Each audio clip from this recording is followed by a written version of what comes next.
Good evening. I would like to call to order the Wilmette Park District regular meeting of the Board of Park Commissioners this Monday, February 13th, 2023 at 7:32 p.m. Could I begin with a roll call? Commissioner Duffy. Present. Commissioner Frazier. Here. Commissioner Anderson. Here. Commissioner Clark is not here at the moment. Commissioner Goebel. Here. Commissioner Kozlowskis. Here. Commissioner Murdoch. Here. You have a quorum. Great. Commissioner Clark is out of town and would like to join us telephonically, so I believe I need a motion to allow her to join. So moved. Oh, second. And a second? Great. Roll call? Commissioner Duffy. Yes. Commissioner Anderson. Yes. Commissioner Frazier. Yes. Commissioner Goebel. Yes. Commissioner Kozlowskis. Yes. Commissioner Murdoch. Yes. Motion passes. Let me get her Great. on the phone. Let's get her on the phone. She's missing all the fun. We don't want her to miss all the fun.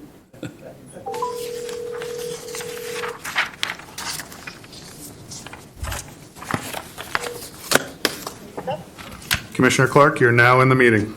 Okay, thank you. Thank you. All right, next item on our agenda is the consent agenda. Could I have a motion? I move to approve the consent agenda of the February 13th, 2023 regular board meeting, a copy of which is to be attached to and become a permanent part of the minutes of this meeting. And a second. Second. All right, does anyone want to remove anything from the consent agenda? No? Then roll call? Commissioner Duffy. Yes. Commissioner Anderson. Yes. Commissioner Frazier. Yes. Commissioner Clark. Yes, Commissioner Goebel. Yes. Commissioner Kozlowskis. Yes. Commissioner Murdoch. Yes. Consent agenda is approved. Great. Next item on our agenda is communication and correspondence. We had a number of emails on a variety of topics. They're in the packet. They're part of the record. I know I read all of them, as all of the other commissioners did as well. So as we move to public comment and recognition of visitors, please know that if you've written something and submitted something to us already, we have read it, we're aware of it, and you don't need to reread it, but add whatever additional information you'd like to share with us.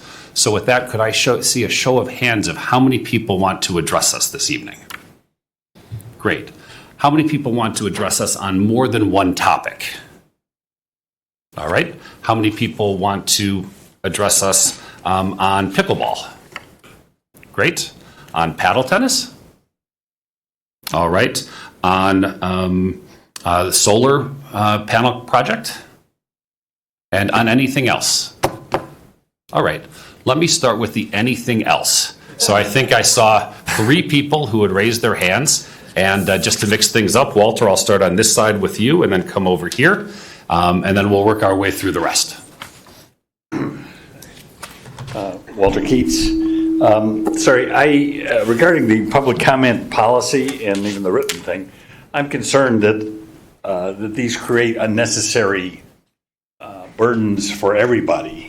I'm all in favor of having a deadline that people are supposed to get their things into the board or whatever, before, a day or more before to get it in the packet. That certainly is reasonable. But the problem is that the way this is all set up, people get up and talk, like now I talk, and then maybe you're not even going to talk about this or something, or you've already decided, and then next month when it's in the packet, it's a day late and a dollar short. I mean, it just doesn't allow things to be put in the proper things. And I think that there should be some consideration to try and figure out how to do that so that public comments can be related to what they're talking about, what you're talking about in a timely manner, not the month later when it's a day late and a dollar short. Thank you. And as other folks come up, I would remind you that our public comment policies, we ask you to keep your remarks to 3 minutes. Our executive director will be keeping track of that, and we'll let you know when you're getting close to that. So I believe there's one other person on this side who wanted to address us.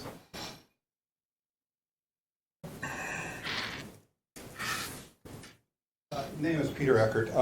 When I saw Steve about a month ago at what I call Bell School, the fitness center, we spoke about trees to finish off the project at the community center, community playfield. We've seen layouts. We see a lot of the layouts of the park. My understanding was part of the project was plantings and trees. It hasn't happened yet, and to me that should not be dumped in with the other trees for the other parks. This was a separate project to begin with. We've lost at least a dozen trees in the last 2 years. At the time I talked to Steve, I told him there were some other trees dying, and within a couple of weeks, they disappeared too, so we lost 3 more. When are they coming, guys? Could we see a schedule maybe? I see a layout, you say, guys, this year we're getting a dozen, next year we're getting whatever. Just a list of what we're getting. Otherwise, I don't just want to see it on a plan. I can do that in my yard too. Okay, thank you. We'll make sure we get something back to you this week. Thank you.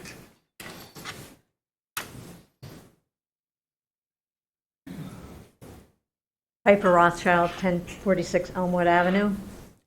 I'm concerned about your response to the notification from Landmarks, Illinois, that Gilson is likely eligible for listing on the National Register of Historic Places.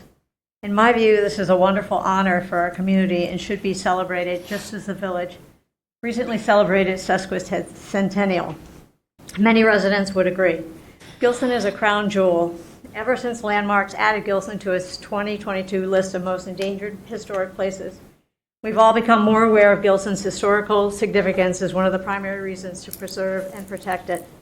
As Blair Kamen, respected Pulitzer Prize-winning architecture critic and Wilmette resident, stated at the recent annual meeting of the Historic Museum, I really think Gilson is a treasure, and I think it merits inclusion on the National Register of Historic Places.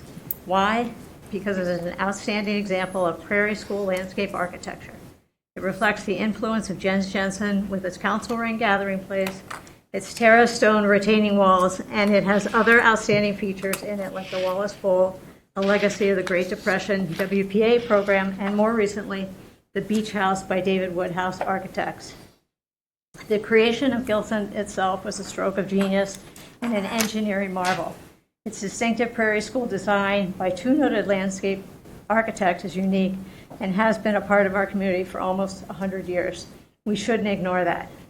I don't understand why the Landmarks letter has not been disclosed to the public as part of the correspondence of any board or committee of the whole meeting, nor mentioned in monthly board briefs, despite having been sent over 2 months ago. When Mr. Wilson briefly raised the letter at the last committee of the whole meeting, almost 2 months after it was sent, his concern was contacting district lawyers. Why the public silence, the non-disclosure, and lack of transparency? Lawyers? No. This is not a negative. It is important news that the community deserves to hear, and news that we and the board should be proud of, recognize, and celebrate. Because Gilson is historically significant, its landscape plan must be completed by a landscape architect that has experience and expertise working with historical landscapes. This is a specialized field. Not just any landscape architect will do. The board has hired landscapers with particular expertise in the past. Wolf Company, a firm that has historical expertise, was used for the beach house landscaping. Similarly, the board chose Heidi Natura, an expert in native plantings, to design the bird habitat. Gilson deserves the same consideration. I trust that you will ask Andy Tanucci, who he recommends, and I'm sure that Landmarks also has excellent historical landscapers to recommend. We would all benefit if you would not ignore or disparage Landmarks' efforts, but work with them to achieve an outcome that best preserves Gilson's unique historical features and landscape. Thank you. Thank you. Thank you. Thank you. Who would like to address us concerning platform tennis? Great. Patrick?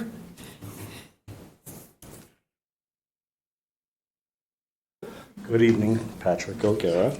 Tonight's agenda, item 7.5, is consideration of bid recommendations for expansion of Wilmette Platform Tennis Hut and related decking.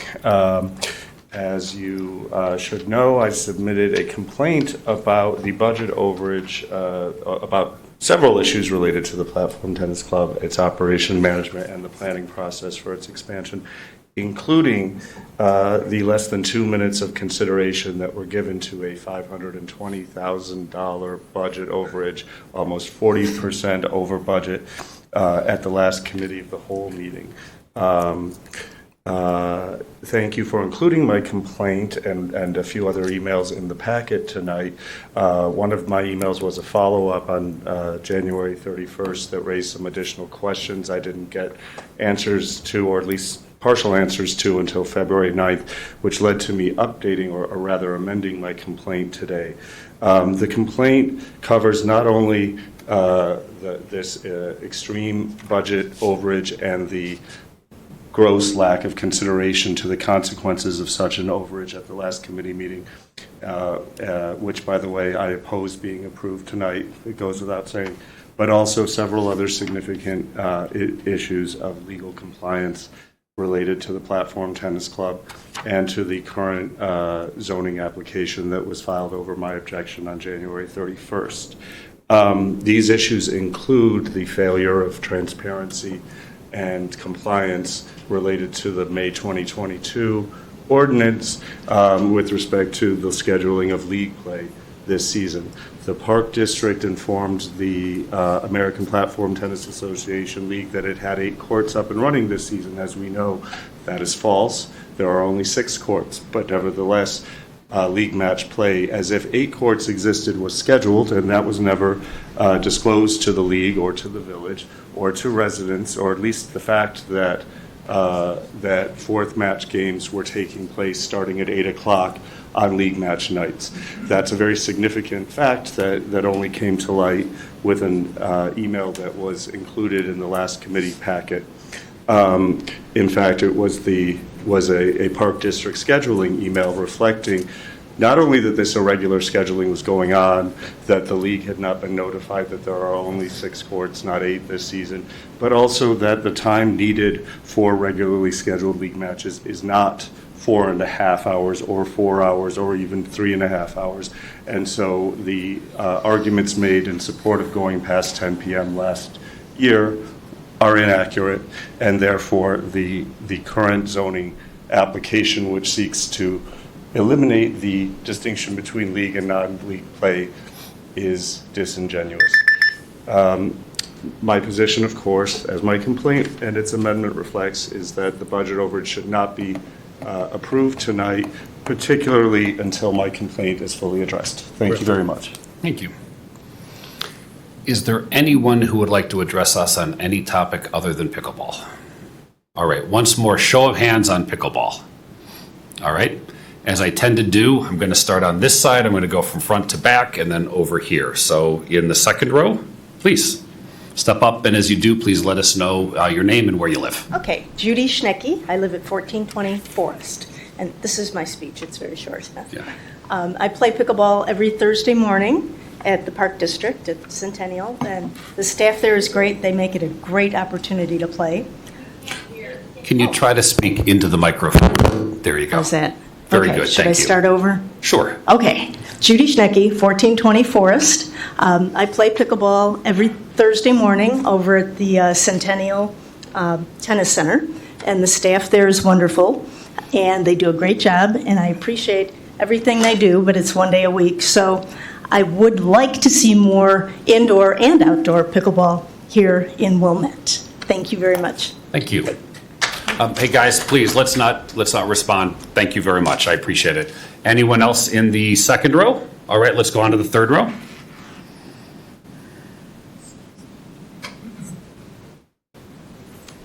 Hi, my name is Garrett Ryan. I live in 804 Locust Road in Wilmette. We're the property that is on the northwestern corner of Community Playfields. It's that blue house if you've ever wended your way down Locust Road towards the playfields.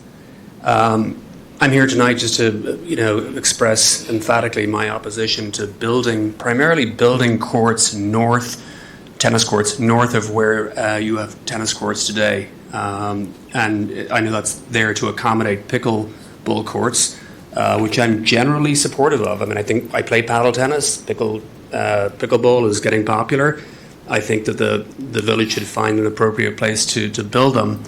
But the continuation north of those tennis courts, and look, let's face it, this is a NIMBY issue, right? I mean, I know that anyone here in this room, if they were faced with what we're facing with these tennis courts, where you've got beautiful green space being replaced by ugly sort of tennis court wire, that's a big problem for us. I mean, we've lived there for 20 years. We've invested in our home because of that green space, and now the prospect of it being taken away is horrendous.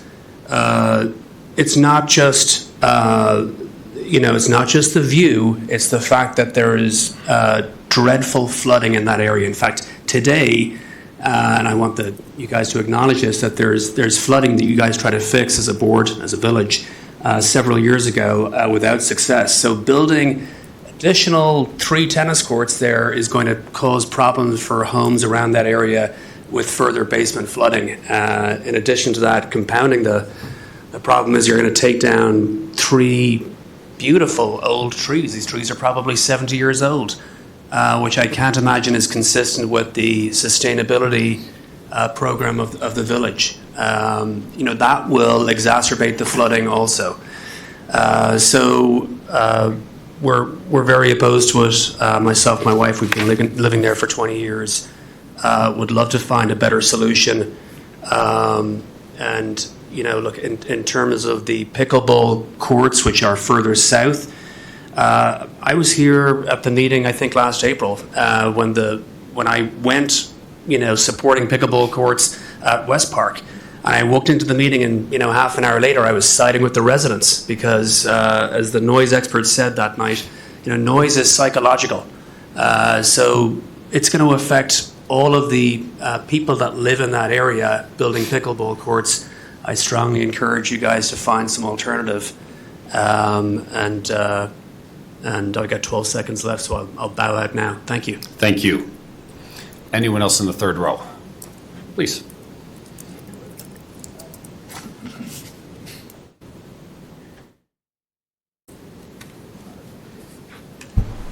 Good evening. My name is Melissa McKenna. I live on 424 Sandy Lane. I also sent an email, but I just want to express my deep concern and opposition to the proposed outdoor pickleball court in Centennial. Sandy Lane is literally right adjacent to the proposed courts. And I've done a lot of research, and the decibel level, you can Google tons. I actually ran out of time Googling and reading all the articles based on the noise concerns. There are lawsuits that the residents have against the cities and the villages. There's the decibel level of the constant whacking of the ball is at least a minimum of 25 decibels louder than a soft tennis ball. The noise, I love hearing the noise from the kids from the pool. I find that relaxing. But I play pickleball, so I'm also very competitive. So I yell, all these things about, in your face and everything. The thought of the noise coming from that, from a possible 9 a.m. to 8 p.m., the aesthetics that we're going to lose from the 6 courts being proposed, the fencing. I don't even know if there's going to be netting around the fencing. I walk our husky dog along in Centennial all the time. It's my time to detach myself from work. I work from home a lot. I also like to work on my patio deck in nice weather, and the sound, it reverberates and echoes when you live on Sandy Lane. It's very loud. The other big concern I have has to do with the green space we would lose. That's my other second biggest one, is that my daughter goes there to detox from school. I see a lot of people hanging out there. It would really change the green space, the sustainability that I know everyone is very concerned about. And again, I really, my husband, daughter, and I are very highly against the pickleball. It's going to be extremely loud, and it's going to be constant, because as you know, pickleball games, there's a fast turnover of games. There could be a total of 24 people at one point playing, and that doesn't include the spectators with all that noise. So as much as I thank the village for always trying to think of amenities to give to the residents, this one is not one of the amenities. I also echo the gentleman about looking for another alternative for that, but not right up against the residents and my street. Thank you. Thank you. Anyone else in the third row would like to address us? We had a couple of folks coming in the second row. Did you want to address us? Yeah, we could address it. Step right up. And if you could state your name, and I know you My came a name little is later. Dan Leon, Try to keep and your I live comments in to 3 Wilmette. minutes. Thank you. We've lived there. We've lived here about 3 decades. We live across the street from Evanston on Isabella. So we're right near the stadium there, Ryan Field, which is boisterous and quite loud, at least 7 games every year. And you know something? We moved there knowing full well there was a stadium across the street. Just like anybody who moves across a park should know that there's a park there where children play and people play tennis or whatever, or basketball or what have you not. So at any rate, we moved there, and and they have concerts now there occasionally. But hey, you knew things like this would happen or whatever. And to be honest with you, it's kind of exciting. It gives a little bit of the city to the neighborhood. Which this place can be a little slow. So it gives you a little life there. All right. So at any rate. This is one of the nicest communities in the North Shore, Wilmette. Okay? We don't have one pickleball court, dedicated pickleball court, in the entire city. And this is one of the finest towns in the North Shore. I mean, it's just crazy. Pickleball is taking off in this country. There's so many of us that play pickleball. And it's one of the biggest participation sports there is. I'm sure you've been reading about this.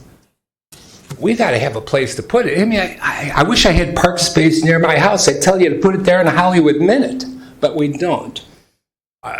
We have something in Maple Park or whatever. I don't know.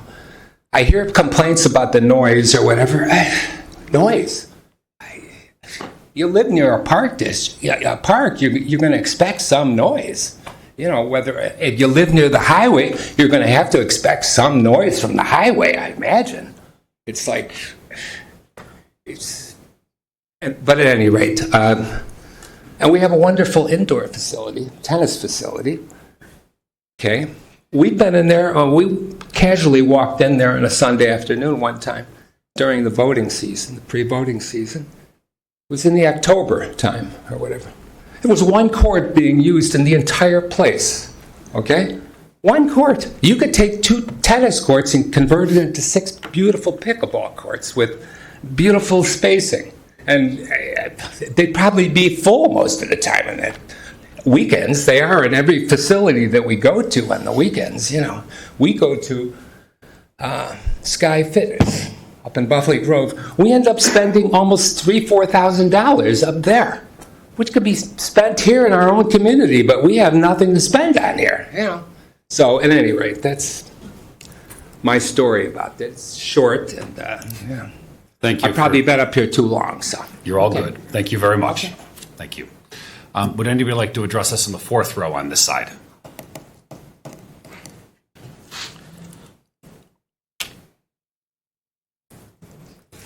Could you imagine being married to that guy? Hi, my name is Ann Hopkins. I live at 910 13th Street in Wilmette. And I am here representing the 60 members of the Wilmette Pickleball Association. I was also informed that over 1,000 residents responded to the survey saying that they were in favor of the pickleball courts coming to our community.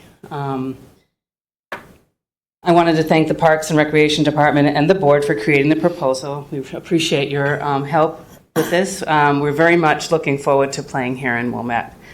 As you know, it's one of the fastest growing sports in the country.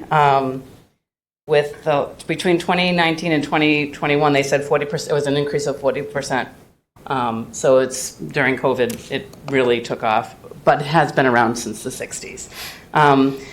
It is popular because anyone can play pickleball. I have people who have never played a sport in their life who are now avid pickleball players. I have played with people in their 80s, and I've played with people who are 5. It is for anyone, and it is designed. The whole sport is designed so that people who want to play can play. It doesn't take anything but a paddle, and it's one of the cheapest things you can do with your time. And it's fun. People enjoy it, and it's active. So it's a healthy sport. Let's see.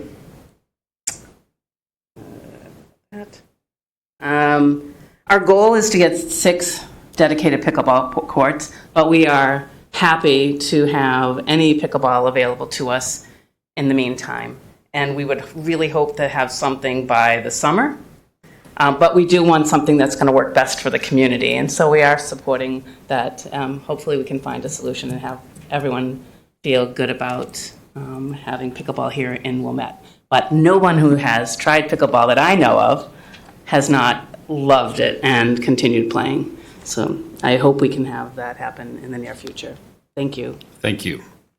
Anyone else in the fourth row?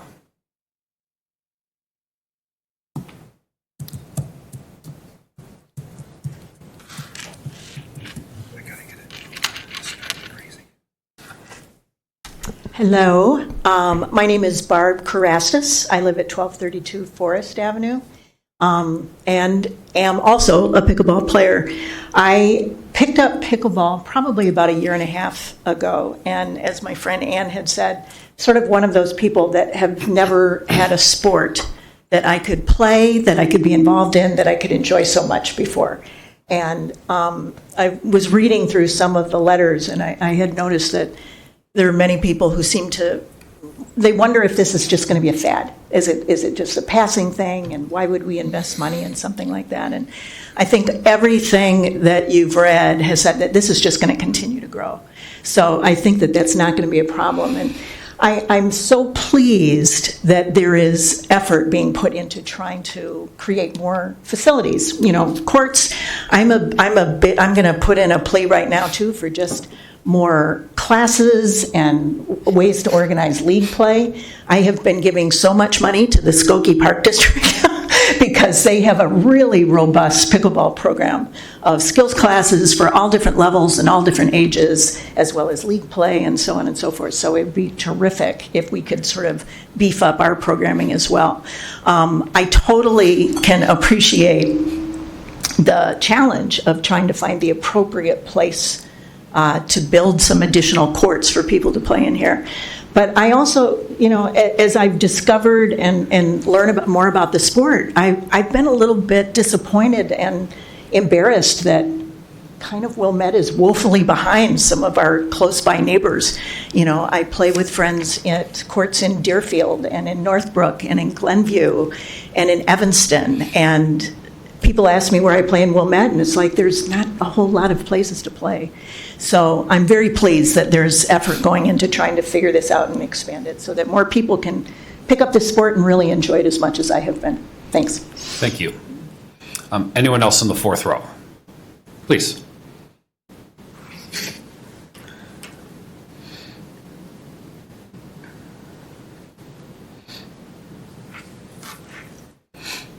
Good evening. My name is Larry Shanker. My address is 2615 Marion Lane. My home is on the north end of the community play field. I'm also in favor of pickleball in Wilmette. I do hope, though, that you won't select a location in the community play field. I went out there and actually measured the distance. At the present time, the existing tennis courts are approximately 190 feet from the homeowners on the north end of the park.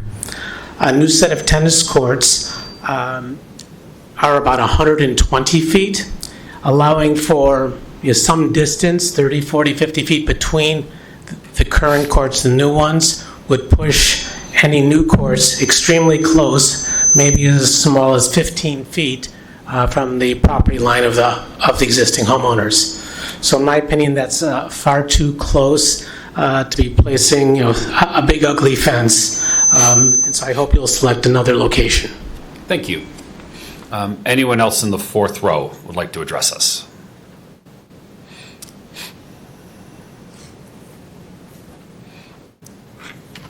Hi, good evening. My name is Jen Marzouk, and my family lives on Marion Lane, right next to the Shankers. Thank you for the opportunity to speak to you tonight. Each of the sites being considered for the pickleball courts has merits and drawbacks.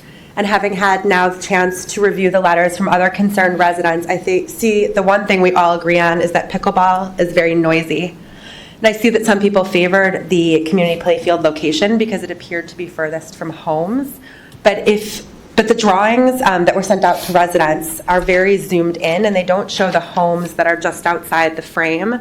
When I looked at the proposed locations on aerial view on Google Maps, it seems that the proposed community playfield location is actually closest to the homes. While the current tennis courts do have some noise, it would be nothing compared to the loud and much more consistent noise that would be caused by pickleball. If it is decided that the community playfield is the preferred location for the new pickleball courts, we wanted to strongly request that the proposed bank of new courts to the north not be built. This would preserve the green space, maintain the current footprint of impermeable surface, and eliminate the need to remove trees. To convert 2 or 3 of the tennis courts without replacing them would mitigate many of the concerns I expressed in my letter that's in the packet, and the concerns that were expressed by a lot of the other residents, regardless of which of the proposed locations drew their specific concerns. Thank you. Thank you. Anyone else in the fourth row?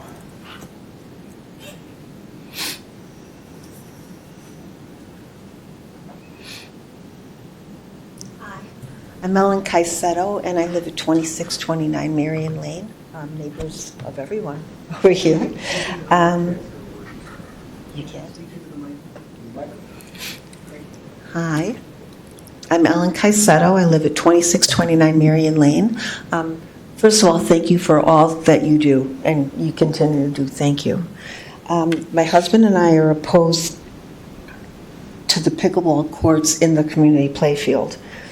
Our concern has always been the safety of the Wilmette Junior High School students and the Highcrest students. Adding additional courts would add to the parking issue, which already exists. There are times when the parking lot is overfilled with teachers and parents' cars. People are parked on Locust. It's very congested at different times of the day. Adding more courts is almost, it's like unfathomable to me. The tennis courts are not monitored. So this means, if you can imagine sitting out in your backyard, on your porch, 6 o'clock in the morning, I am not kidding you, we're hearing people playing tennis, using derogatory speech, swearing, cursing, and again, I'm not sure. I think the courts are supposed to open up at 8 a.m. No one adheres to that. No one listens to that. No one is monitoring that, and that's an issue. That's a big issue. The area that we're talking about is used all summer long by campers, by families, by the park district, by the schools. There are soccer games, baseball games, tennis clubs. Where more people are going to be coming in, where they're going to be situated, how they're going to be parking is a big question. It's a big concern for the small children around, for that little pocket that gets a lot of traffic already. We're interested in saving as much green space as possible. I don't know if anyone else is, but it seems every year there's an argument, there's a chunk going up for something, there's trees being pulled up, grass being torn up. We were wondering, and I'm hearing now things I hadn't heard before, was there any consideration in building the pickleball courts in West Park where there's already platform? And to me, that would be like a nice little complex going on there, if you can move it there. I thought that would be a nice idea, nice alternative. So again, I'm thinking less traffic concerns if it doesn't go into the community playfield, safety for the children, utmost. We appreciate the opportunity to voice our opposition. Hopefully, a decision has not been made already, and this is Ma'am, just... we're at 3 minutes.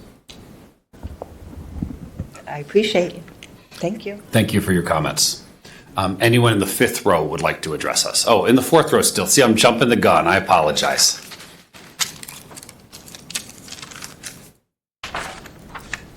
Good evening. My name is Jesse Marzouk, and I live on Marion Lane with my wife and 3 children. Thank you for the opportunity to speak tonight. After reviewing the potential sites for the new pickleball courts, I believe that the empty space in Centennial Park is the best option for a number of reasons. It is further away from the homes than the community playfield site. It also does not have the same environmental concerns as the community playfield site, which still floods, as you heard this evening, even after the stormwater project. Putting more impervious space in this area of the community playfield presents a significant flooding risk to the homes adjacent to the community playfield. But the most important reason why we should choose the Centennial Park location is simply that it is the least utilized space out of the three. The proposed space at Maple Park is utilized for basketball. The proposed space at the community playfield is used by a variety of groups. You've heard tonight about summer camps, dog walkers, children from the schools, kids and siblings who are having their family members play other sports at the community playfield. As an avid cyclist, I've ridden past the spot at the Centennial Park site literally hundreds of times over the last 13 years. I rarely have ever seen anybody use that spot in the Centennial Park playfield. Thank you for your time. I appreciate it. Thank you. All right, anybody in the fifth row on this side? Thank you. Hi, Karen Shoshana, 335 Brookside Drive. I discovered pickleball in 2019, even though it started in 1965, and contacted the Wilmette tennis courts in September of 2019, asking if we could have them indoors. So I would love to see them indoors for everybody who's concerned about the noise outside. There are remedies to that. I don't know if anybody's looked into that, but there are acoustic blocking materials, and I would encourage you all to look into that. Thank you very much. You're welcome.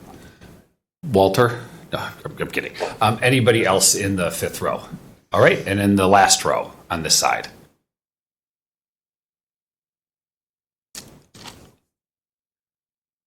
Stephen Childress, 112 Doopy Place. I'd like to talk about in favor of keeping the basketball courts at Maple Park. These are some of the only outdoor baskets publicly available in the eastern part of Wilmette. The courts are used a lot during the summer. I think people go by during this time of year, they think, oh, there's nobody there. But during the summer, a lot of people do play there. They were specifically designed with the three courts in a ring in order to maximize the number of people who could use the courts at one time. Not everybody's driveway is conducive to having a basketball court set up in the driveway. Some people who want to play basketball, they need a place like this. My nephew, for instance, when he visits, he often goes up to Maple Park, finding that a better place than the driveway. Another thing, trees have grown up around the courts, trees and bushes. It makes a very nice shady little corner of the park.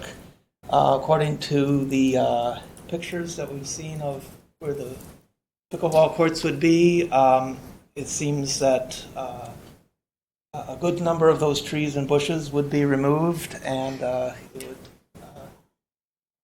no longer be the nice shady area. Those are my points, so I hope we do at least consider keeping the basketball courts if possible. Thank you. Thank you. Anyone else in the last row?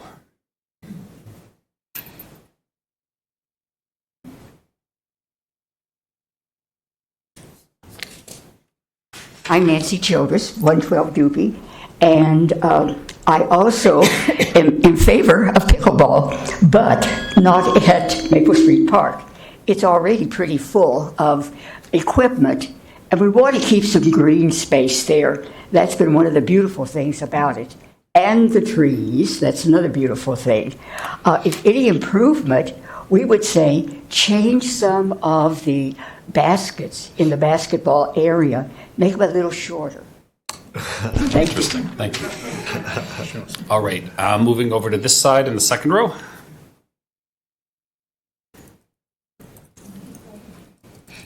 Hi, I'm Ed Margolis, and I live at 1050 Illinois Road, Wilmette, Illinois. And I've lived there for 35 years. I'm an addict. Am I in the right place, sir? And I find that pickleball is a very therapeutic sport, as Ann had pointed out.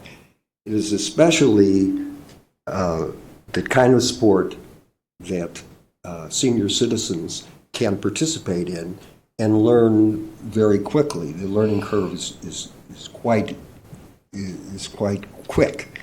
I've played tennis for 60 years. I'm 79 years old.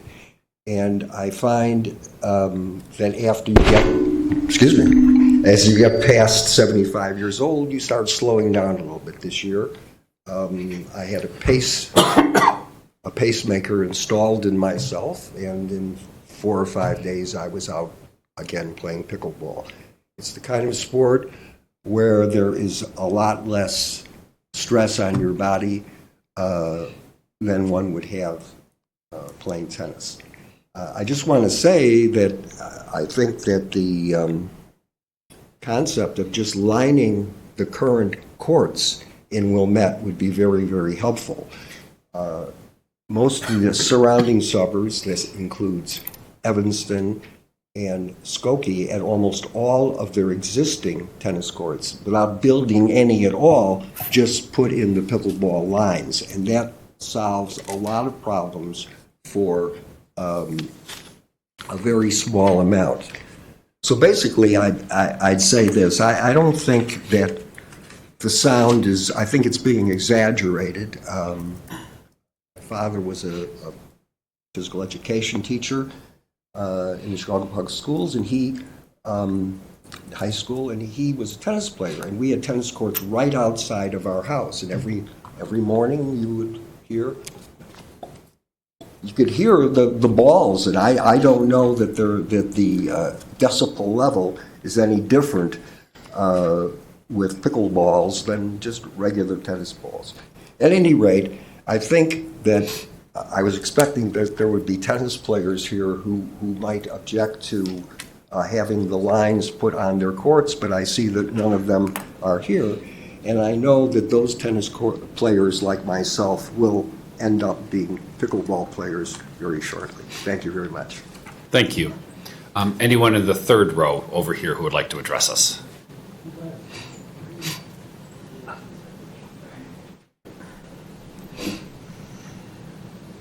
Hey, Jim. Hey, Mike. Jim Blomberg, 511 Greenleaf. I'm in favor of pickleball courts. I'm an avid pickleball player. I've played pickleball on courts in Skokie, Niles, Glenview, Northfield, Glencoe, Northbrook, Highland Park. It's a basic service. When I travel, I Google pickleball wherever I go. There's always courts, Park District courts. Why don't we have them here? I understand there's some issues. I think some of the, as the last gentleman said, Ed, great pickleball player, by the way. It's a different noise. And people get used to that like everything else. The outdoor courts and all these other surrounding suburbs are right next to homes. And I don't think there's a lot of lawsuits in those towns. If there were, they wouldn't be building second-generation courts in other parts of their towns, which half of them are doing. So I applaud you for bringing this up. I hope that we can move forward and have maybe play by the end of the summer. I support not putting additional tennis courts at Locust Park, or excuse me, at Community Playfield. There's no tennis players here tonight protesting any of this, which tells you something about how many tennis courts we have in Wilmette versus tennis players. I think there's plenty of room to convert what we have and do it in an orderly fashion as demand grows in Wilmette. Thanks very much. Thank you.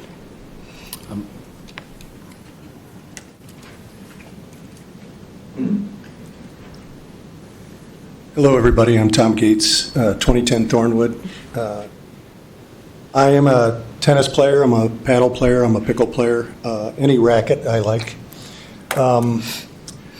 And I agree with Jim and the other speakers in favor of pickle in Wilmette. I don't really understand the process that we're going through tonight. And I assume that there has been a significant process that preceded this to investigate many different locations. And it seems we're perhaps narrowed down to maybe 3 maiden proposals. And are we then going up or down on those 3? Is that the expected process? So this is your opportunity to comment. We'll address that Right, a little bit okay. later, but you'll see the process tonight All right, as thank it you. does unfold, yes. So, as a tennis player, I enjoy playing outside, I enjoy playing inside. I also recognize the unmet demand for pickle, and I would be more than happy to convert tennis courts in any of our locations, subject to, neighbor issues, convert any of those tennis courts to pickle courts. If that turns out to be a mistake, it can be undone. Thank you. Thank you. Anyone else in the third row? All right, the fourth row? Alan? Alan Golden, 2516 Laurel Lane. To start with, I am not a pickleball player, but I do not object to pickleball in Wilmette. I am not here to say we shouldn't put pickleball in Wilmette at all, nor am I here to say which park it should go in. But I would like to see a solution to the problem, or to the issue, that doesn't involve pouring concrete and taking down trees. And I'd like to give you an example in your drawings. If you go to the exhibit that has the maps on it, and the community playfield exhibit is a great example.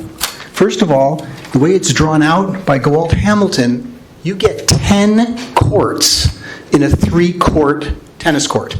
Not 6, which says in the memo, by the way. There's 10. If you do the same thing with the 3 tennis courts just to the north, leave the tennis lines, like the gentleman here said. Leave the tennis lines. Just line them for pickleball and use portable pickleball nets. That's what they do in the community I live in down south. They have a tennis court lined for pickleball with portable pickleball nets. You'll get 10 pickleball courts without pouring concrete, without taking out any trees. Now, I'm not saying community playfield is the best place to put this. There are other concerns in that regard. But if you're going to put pickleball in, think through it so that, again, can you do it without pouring concrete and without removing trees? Thank you. Anyone else in the fourth row or in the fifth row?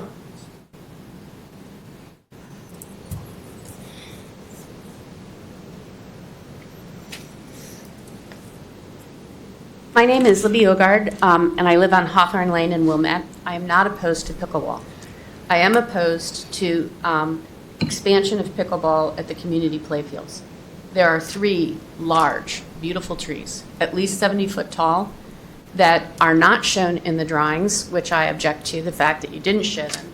And to my great concern, when I walked into the park the other day, there are orange dots on all 3 of those trees.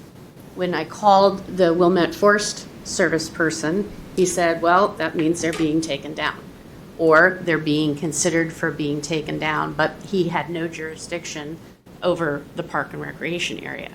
So I have some concern that we have a forestry division that's not communicating with the park and rec division, but we can leave that for another day. I completely agree with the fact that this morning there's flooding in there's low areas.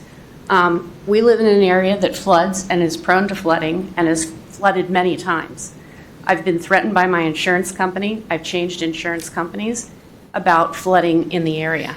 So I have great concern when you look at those tennis courts that are already pulled up out of the ground. You're talking about taking 3 trees out, and you're talking about extending pickleball courts and tennis courts in an area that's prone to flooding. And you're going to even increase that flooding by putting more kind of concrete surfaces in there to support pickleball. That is inappropriate, and it is not an appropriate use for that section of the park. I also am concerned about the desecration of the green space. There are a lot of us that don't play pickleball, don't play tennis, but we use the park every day. And you have put a lot of money and you've brought a lot of people to that park. You've put a walking trail in, which has substantially increased the number of people that are walking in the park. We have paths that are going through. We've got cement sidewalks that are going through. We've got a new bathroom that's in there, but it's still fenced off and nobody's allowed to use it. And we're putting an awful lot of investment, drawing an awful lot of people that aren't maintaining and policing their use of the park. I've seen trash in the area grow, as well as kids leaving lunch boxes. I mean, it's become a regular joke right now with the amount of candy papers, sandwiches half-eaten, lunch boxes that are abandoned because you are increasing the use of that park. I've lived there for 18 years and have seen a substantial change in the use of the park and would much rather see pickleball move to another area. Another woman mentioned parking. During the summer, didn't used to ever be a problem. And now, with all the tournaments that we have between soccer, baseball, rugby, we've got people out there flying airplanes, people playing golf. The situation is we have more people using that park than our immediate neighborhood.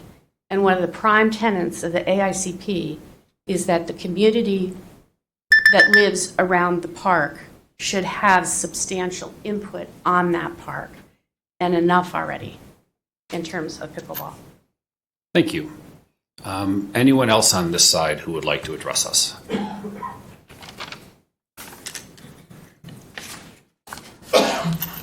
Hello. Hello. My name You is can Ken twist it up Discable. if you'd like. Sure. My name is Ken Discable. I live at 2530 Laurel Lane. I have a lot of things to talk about, but I'll speak primarily to the pickleball. I do think it makes a lot of sense from a lot of people have said about converting what's there. Many park districts have already done this. I think that's the quickest, easiest, simplest way to accommodate a lot of the people that are interested in this sport.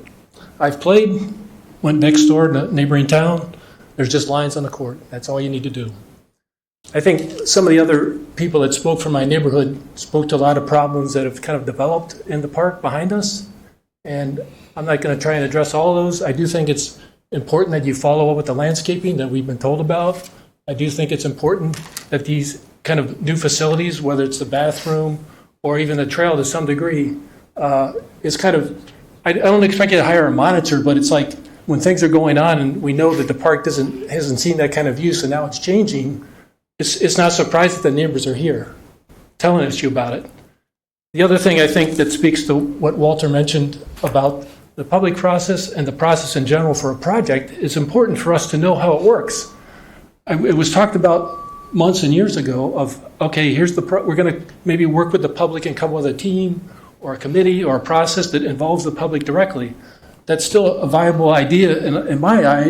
I'm not sure where the board is on it, but I do think it's important so that people don't find out at the last minute and then are here complaining. If people know how it works and they can see that process, then it's easier for them to participate and to get a better result. And then the last thing I would want to mention is I'm curious to know where the village is as far as enacting parts of the villages, where the park district is relative to the village's sustainability plan, which is a very important part of what it talks about as far as the green space and how we continue to develop or not develop our treasures of this town. Thank you for your time. Thank you. Anyone else on this side who would like to address us?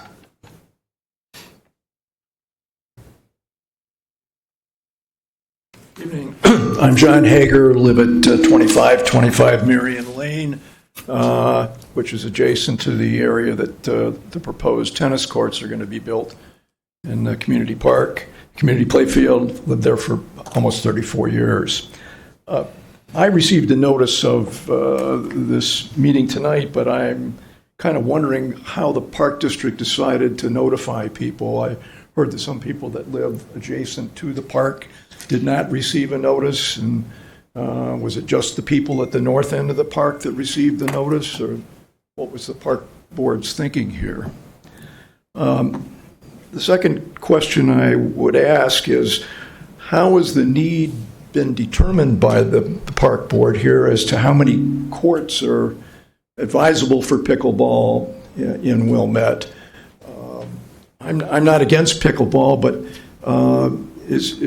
was it just a random decision that pickleball is the coming thing, or should it be better to start off with a smaller number of pickleball courts, which don't consume the green space, for instance, in the community play field where we've just put in restrooms and replaced the water pumps and so forth?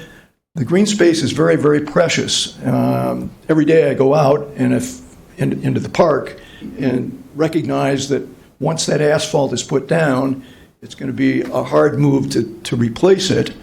And also, if it's put in the northwest corner of community play field adjacent to my neighbors here, it does have an impact on them. Just as the pickleball players want to play, the neighbors want to have some space between where they live and where the park activities. I don't think it's a matter of people making noise. We have running affairs going on, track and cross country, and there are many, many kids, hundreds of kids out there making noise out in the center of the field. But to have a constant impact a few feet away from where many of the neighbors live, I think is something that the park board should consider in relation to what the pickleball use is going to be. Also, at this particular place, they're going to be the removal of very mature trees, which is a strong consideration that should be made. There aren't very many trees that exist in this park. Many of the elms have been taken down because of Dutch elm disease along the north edge of the park. So I would ask that a very careful consideration be given to how much pickleball space should be allocated. Can it be allocated in some of the existing tennis courts so that we don't lose the green space just at the expense of putting some more asphalt down? Thank you very much.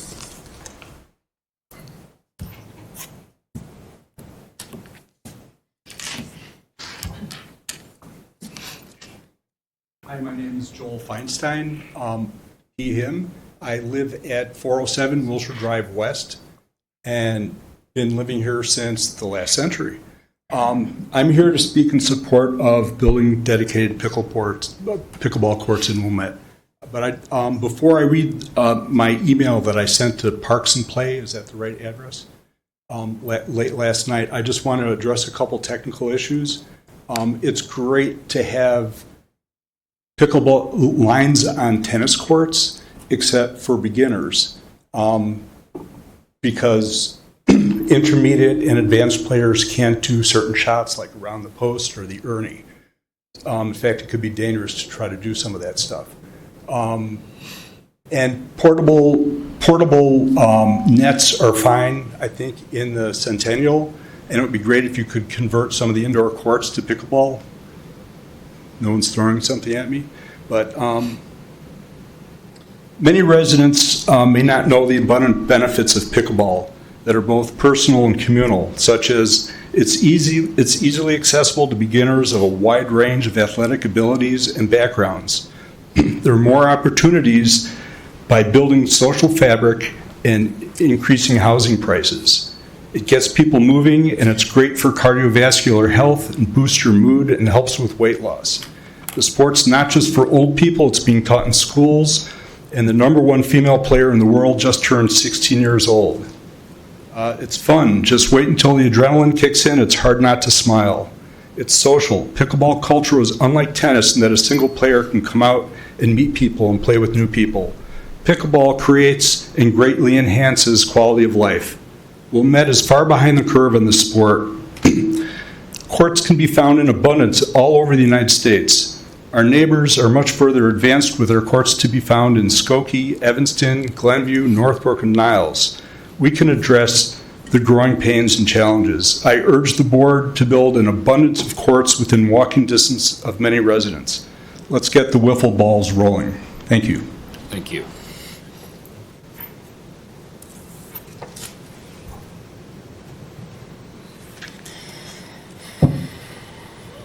Hello, I'm Robin Smolson. I live at 205 Sunset Drive in Wilmette. And I guess like many of these pickleball players, I am totally an addict. I try to play about 5 times a week. I love it. I'm addicted. I do not want to remove trees, but we need our pickleball courts. It's ridiculous for us to have to travel to the other suburbs. I mean, Wilmette now has like a thriving downtown area with all the restaurants that everybody wants to be there. But we don't even have pickleball. I hardly have pickleball. I did learn in Wilmette at the Park District in that 1 little hour session or whatever. But from then on, it was pretty much going to all the other suburbs. And I've met so many friends through pickleball. I mean, that's how people, it's building community too. So as I said, I don't want to remove the trees, but I do want to add a lot more pickleball. Thank you. Thank you. Is there anyone else who would like to address us this evening? All right, thank you very much for your comments. We appreciate that. At this point, we're going to move on to the agenda. We are going to be discussing pickleball and a couple of the other topics a little bit later, but I want to turn things over to Steve Wilson for his Executive Director report. Thank you. Leading off the director's report is pickleball, but I will save all of that for the introduction of the topic later in the agenda. Moving on, also focused on what is on your agenda, we have a surplus ordinance for deeming the district's longtime garbage truck surplus property to be sold at auction. Also, on your agenda, you have a purchase power agreement for the installation of solar panels at the Community Recreation Center. Conversations over the weekend and throughout today have caused me to recommend that we do not vote on the contract within your packet due to a disagreement in the language between Verde Energy and their financing partners and us. So we're going to work on that and come back with an updated agreement for your consideration at a later date. Also, you have a couple policies to consider. One regarding our public comment policy. We have an existing policy. It's on the back of your agenda in your packets. There are some revisions recommended to be made here. Also, a communication and correspondence policy that is new. There is no existing policy that this would replace. And it's to govern the written communications that come to the district, mainly emails, and how those will be processed and which packets they'll be in. And then lastly, you have a bid recommendation from our construction manager who's overseeing the project at West Park regarding the addition of platform tennis courts as well as the expansion of the hut. And as was mentioned at the last committee of the whole meeting, those bids are definitely above our budget expectations. The second time we've completed this bid process, second time the bids have come in higher than expectations. So you have those for your consideration tonight as well. And then the only thing that's not in my written report that I want to touch on is Project Parks and Play. Thank you. The community should have received in your mailbox either a postcard to do an online survey or a full paper survey to complete pen and paper the old-fashioned way. You can choose whichever process you want to do, no matter which version you receive. You can email our survey company, Acuity, and you can call their numbers. All that information's on our website. It's in the postcards. It's on the surveys that you received. If you wish to do the online version, if you receive the paper, or vice versa. In addition, you can also call them and get assistance over the phone to complete it over the phone with a person on the other end who will facilitate it for you. We've been urging everybody in town we can urge to complete the survey. Tell your friends and neighbors to complete the survey. It's going to be a critical part of the creation of our comprehensive and strategic plans that are going to guide how we serve the community into the future, and hearing from the community is probably the most critical part of creating a successful plan. So please take the time to do the survey. Tell your friends, tell your neighbors to do it as well. We really want to have a great representation of the community in our results. And when I received my postcard, I saw there was a reference to complete the survey quickly. There's still ample time to complete the survey. Is that correct? Correct. No one's missed the deadline. Sooner is better, but there's no deadline. There's no deadline. We definitely want to leave people with a sense of urgency so they don't put it aside and forget about it in their daily lives. Absolutely. So please make the time and go and do your surveys. So for all of the people who are here this evening who have taken the time to spend with us, we're grateful for that time. I would strongly encourage each and every one of you, if you haven't done it yet, please to complete the survey. And for the people out there in the watching and listening audience as well. This is really critical feedback for us, and so we hope that everyone in the community we'll complete that survey. Thank you. Does anyone have any questions for Steve? I do. Yes. Steve, it was brought up in the comments section about sustainability.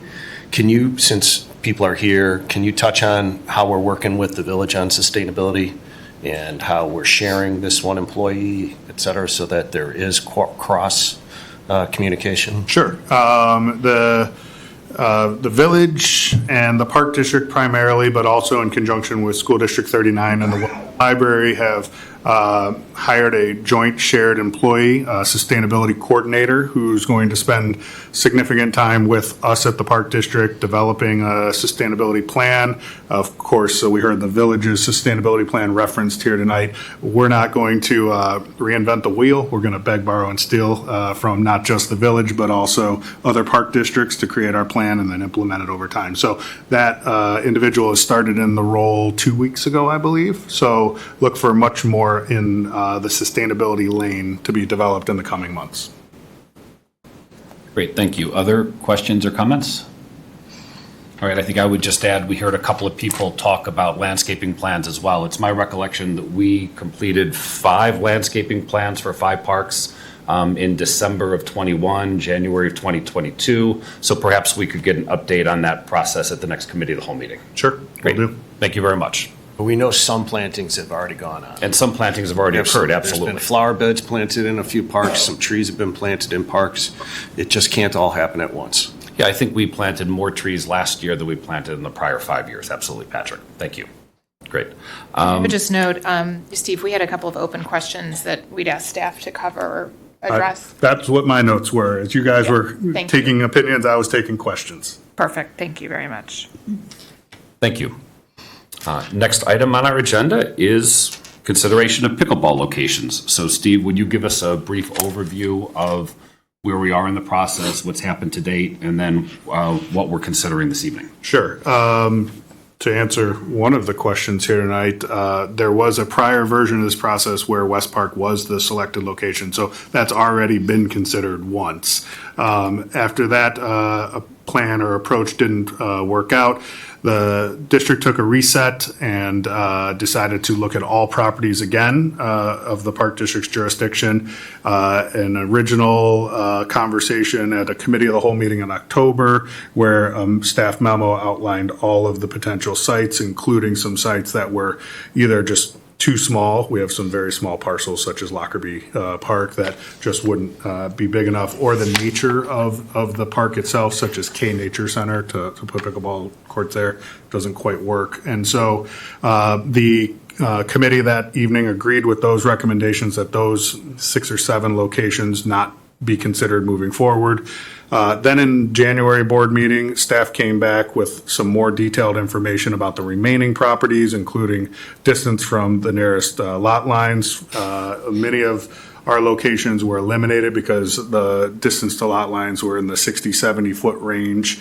And the staff recommendation at that time was to consider Centennial and community playfields, because the distance at Centennial was about 240 feet and community playfields was about 120 feet. The board asked us to consider Maple Park again because distance was great enough there. So those 3 had become our focus.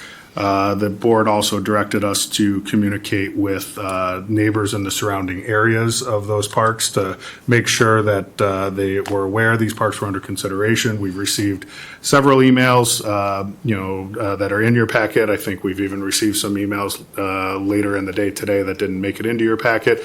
We had many people here tonight speaking on the topic. What we did was we took the proposed locations and measured a radius of about 500 feet from there to decide the houses that we would communicate with. And then we completed out those blocks. So one neighbor didn't get it, and then the person who was 520 feet away didn't get it. So we, hit that general radius of 500 feet from the proposed location of pickle courts. And then we're here tonight.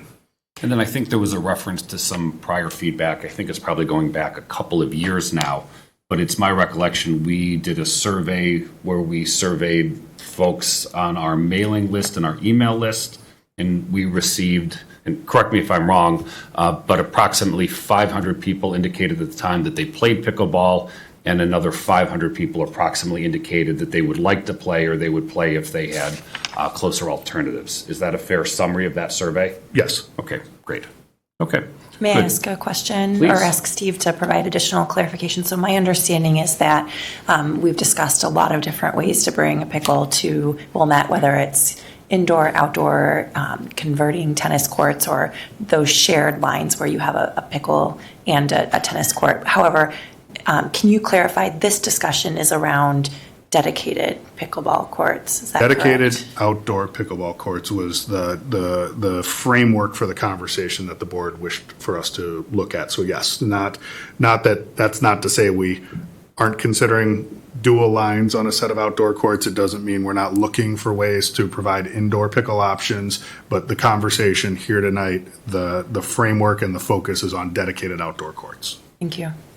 Real curiosity question. I know that we've had this conversation. I thought we asked as the board, but do we have temporary nets at any of the parks right now for people to play?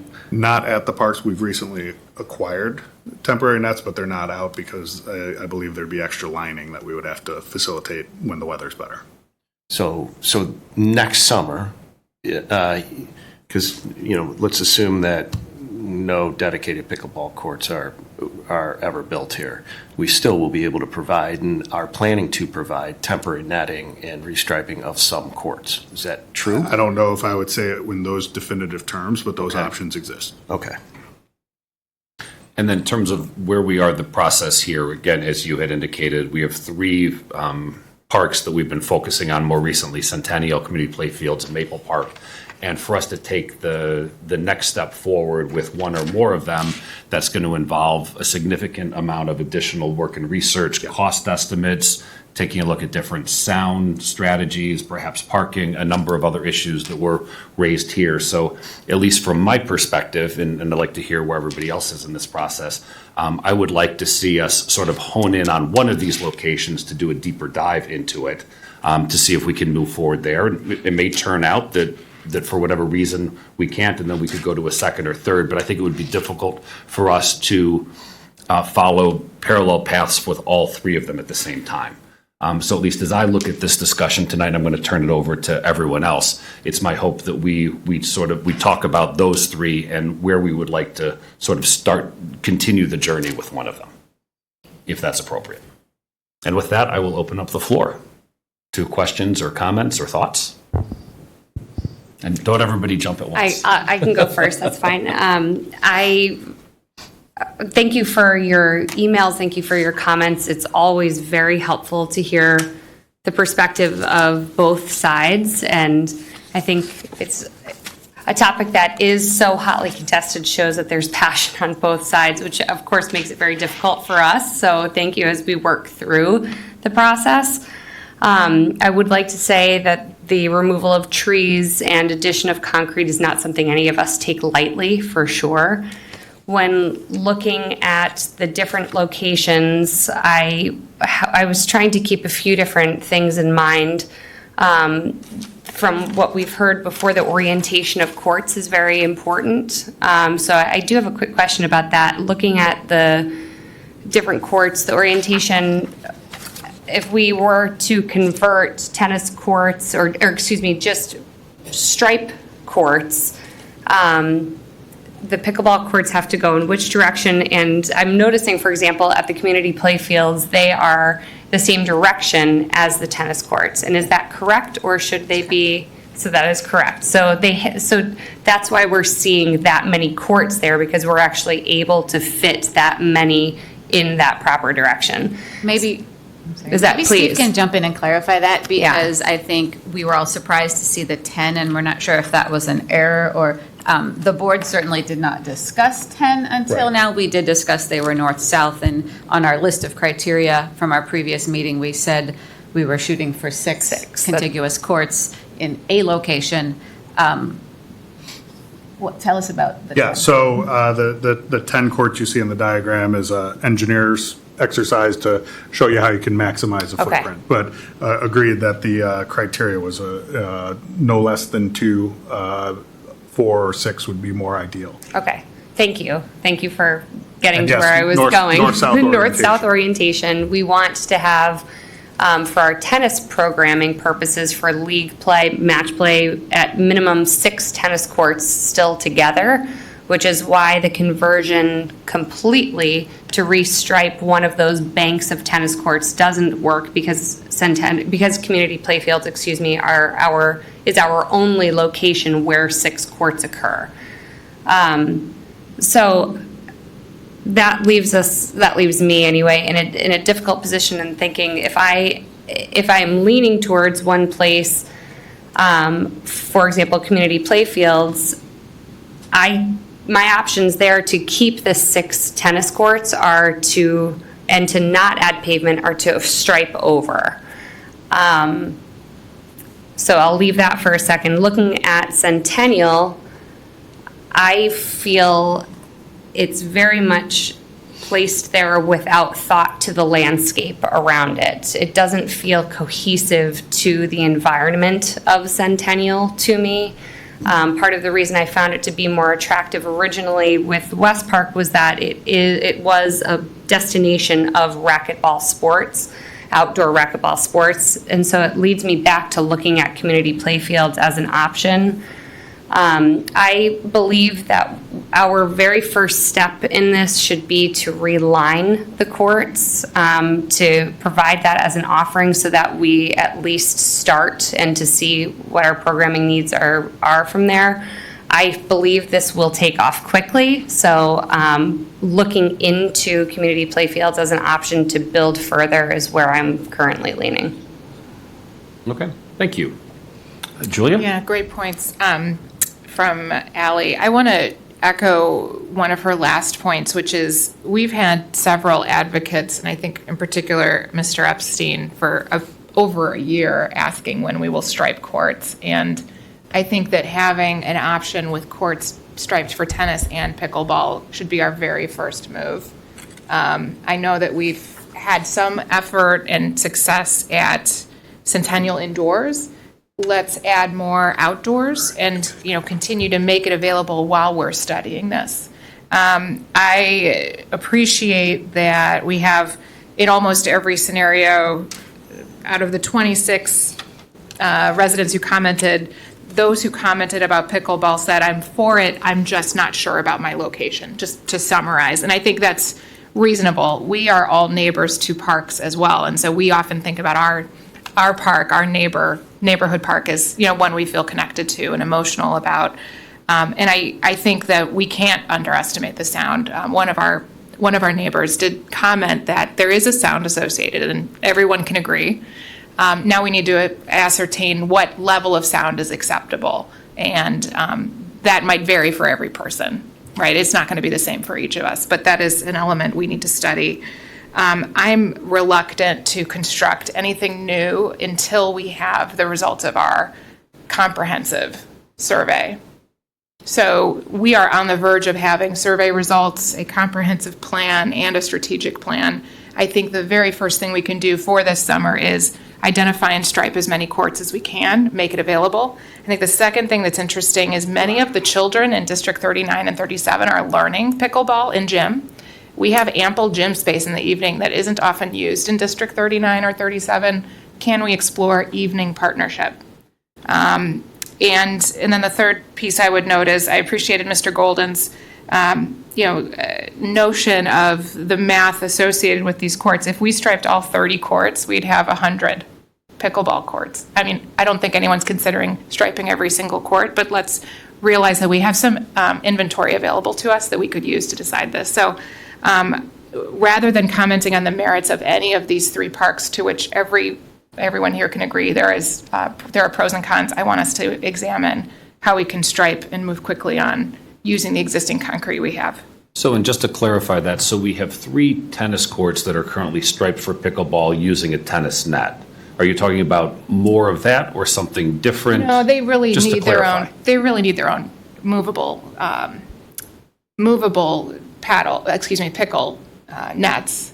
And we may identify through the reservation system that we need to adjust. If we made a reservation system available for pickle, not just at the drop-in pickle times, I think we would have some interesting data to react on. And unfortunately, I don't think any of us have that data available to us as board members. Okay. I'd like to see that. Thank you. Cecilia? Yeah, hi. Okay, sorry, this was it was very interesting listening to everyone. I guess I always keep thinking that tennis players in Wilmette have tennis courts in almost every park, in almost every outdoor, in Thornwood, in Maple, in Hibbard, in Batman, in Gilson. I mean, so they're almost every park, if it's big enough, has a tennis court. But there are no pickleball courts. So tennis players have all the sports parks to choose from. The pickleball players only have, the 3 courts that have been striped for pickleball. So it seems, I don't know, I guess one part of me keeps feeling like, can there be tennis courts that can be converted to pickleball? Because even if that's done, there are still plenty of tennis courts within Wilmette that tennis players can go to. So, I mean, that's always that's one thing that I kind of keep asking myself about. Another thing, I looked at, I know there were a lot of criteria we used to narrow down locations to these 3 locations. I'm also feeling that pickleball courts need to be places where people can walk to or ride their bikes to, so that it would be good to have all 3 pickleball courts in all 3 locations, because they provide easy access to residents without having to get into a car and drive a couple miles. They can walk there or bike there or scooter there or whatever. And then I go and look at each of these parks. The community playfields is our active park.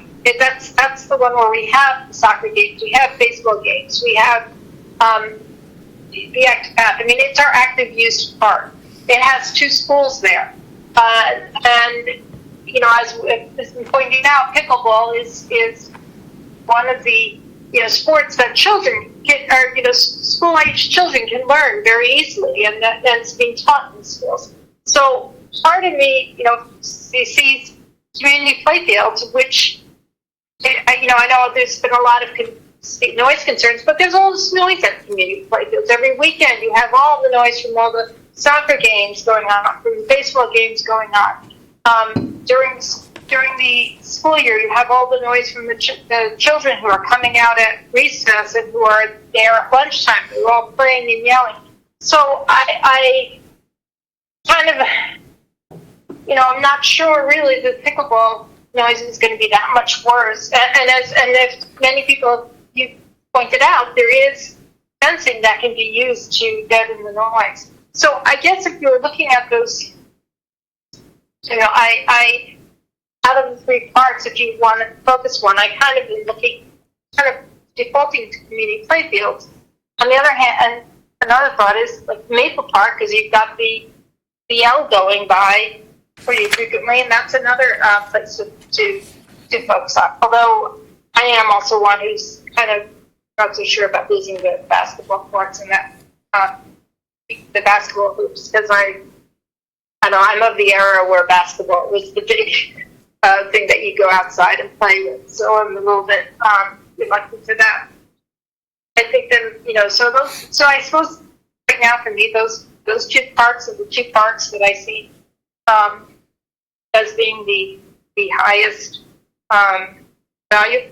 I mean, I do agree, I think, with Julia that, and I think there is a concern to restripe courts and use those movable nets would be a very good first to increase some pickleball court availability. So just in summary, to clarify, with respect to Maple Park, you'd like to see some movable nets on the existing tennis court, and then you'd like to investigate dedicated courts further at community playfields.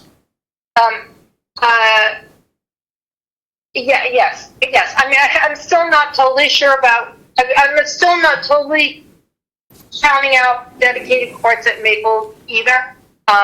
I understand that. But at least right now, I guess because you're asking like let's focus on one park at a time. I guess my feeling is community park fields. Okay, and again, movable nets at Maple Park isn't necessarily the same kind of process and investment. We've already bought some, so I understand. I just want to make sure I heard what you said. But in terms of investigating dedicated courts, you'd like to focus on community play fields initially. Yes. Got it. Okay. I have a question as a follow-up to my comments about community playfields. The one concern that did stick with me was the flooding that's there, and especially seeing the pictures that came through. With the potential removal of 3 trees, if we were to pursue dedicated courts there, we are not landscape designers, but is there? Excuse me, Cecilia. Have we talked through? Can we talk through options with our engineering partners how to address that if construction were to occur? So I don't want to presume that we're going to end up at one location. I want to hear from everyone, but at least in my mind, if we decided we wanted to investigate that park, I think there are a lot of things that we need to investigate. Mm-hmm. For example, I know that you had mentioned that this is the one park that has 6 tennis courts, but other parks do function with 4 tennis courts. Could we function there with 4 courts, for example? Is there a way to meet tennis and pickle wants without necessarily another full bank of tennis courts? I think those are all things that we would investigate. I was actually out in the park today.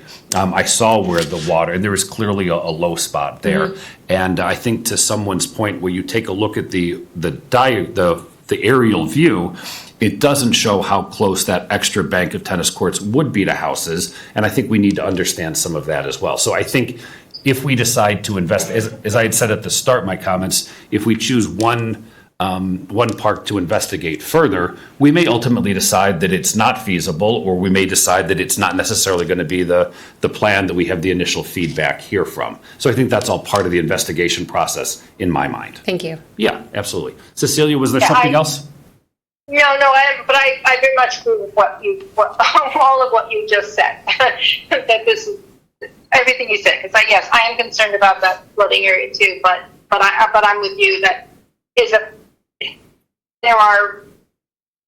possible to take one of those tennis courts and make them to 2 pickleball courts and do that? So yes, I agree with you.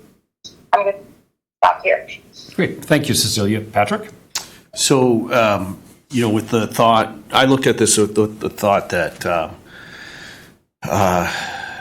we weren't considering, that I wasn't going to think about temporary courts anywhere. We're just looking at dedicated, kind of the way that you described how we're going to discuss this. And so I looked at it as ease of access, right, to where people would be playing this as one of the criteria that I tried to determine which was a better place.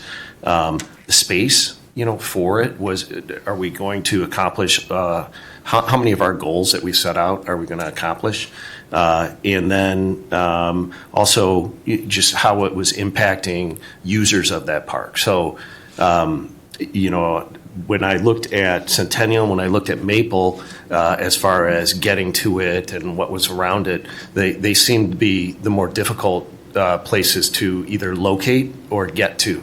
There's no parking really by where this Centennial is proposed to be located. So people would have to walk around the pool, past the garden plots to get out there. Is that to say that's an inconvenience to play pickleball? No, people want to play a sport, they're going to go to it, but it just seemed like the furthest distance from parking, which is reasonable because you can't park on Wilmette Avenue and you can't park on Crawford or whatever it is right there. So So I kind of, just with that one, I kind of set Centennial on the back burner because I thought it was just too inaccessible, in its location.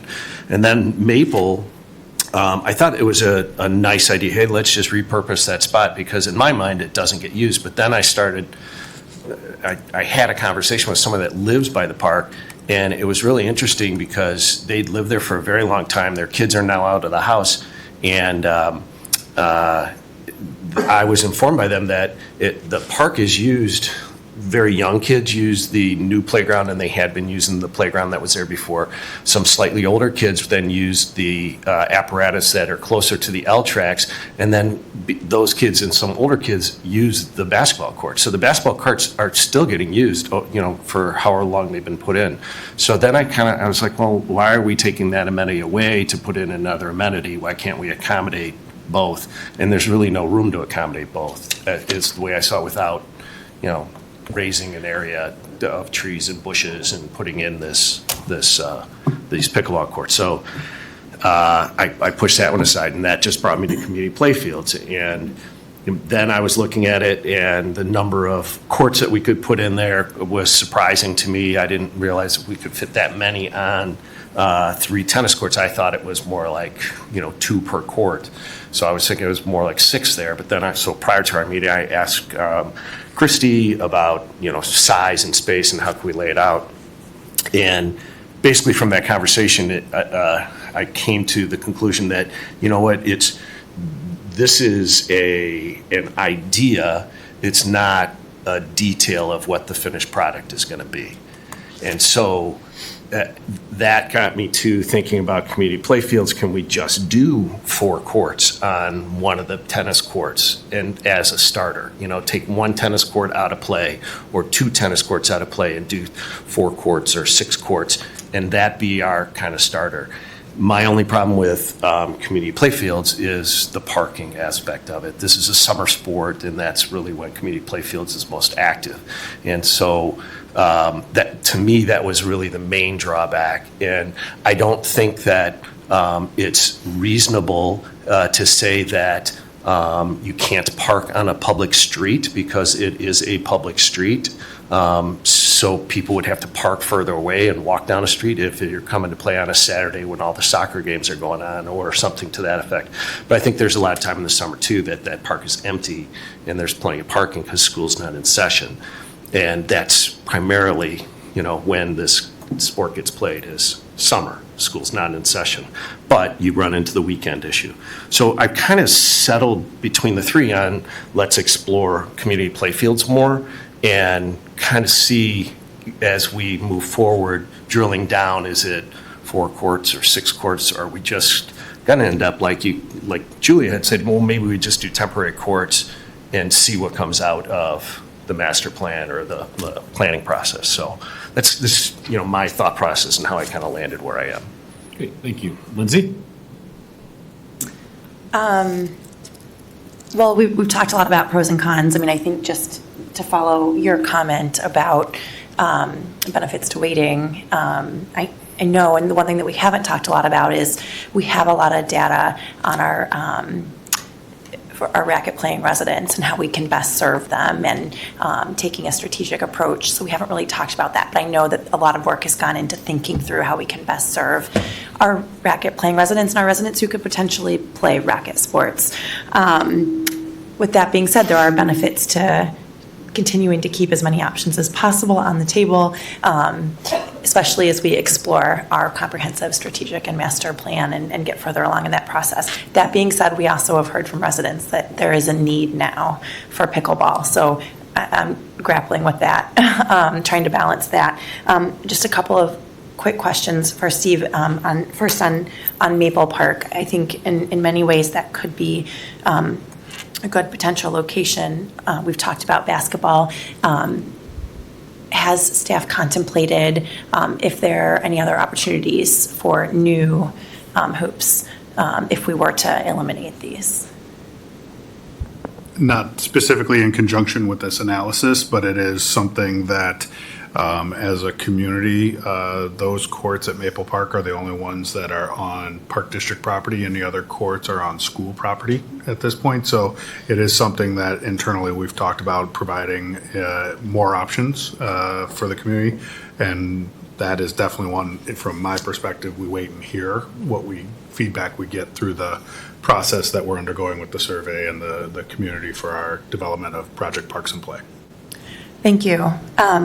One observation that I just wanted to mention, because it's fresh in my mind after walking through Centennial this evening, walking behind in Centennial, there are some natural barriers, whether it's roads or landscaping or the hill or the natural landscape there, that does, I think, provide some natural barriers that we don't necessarily have maybe at community playfields for neighbors, that obviously we have a little bit at Maple Park with the L tracks and some of the landscaping, but just wanted to, I didn't hear that observation raised tonight, so I wanted to share that just for my own experience in walking through, since it hadn't come up.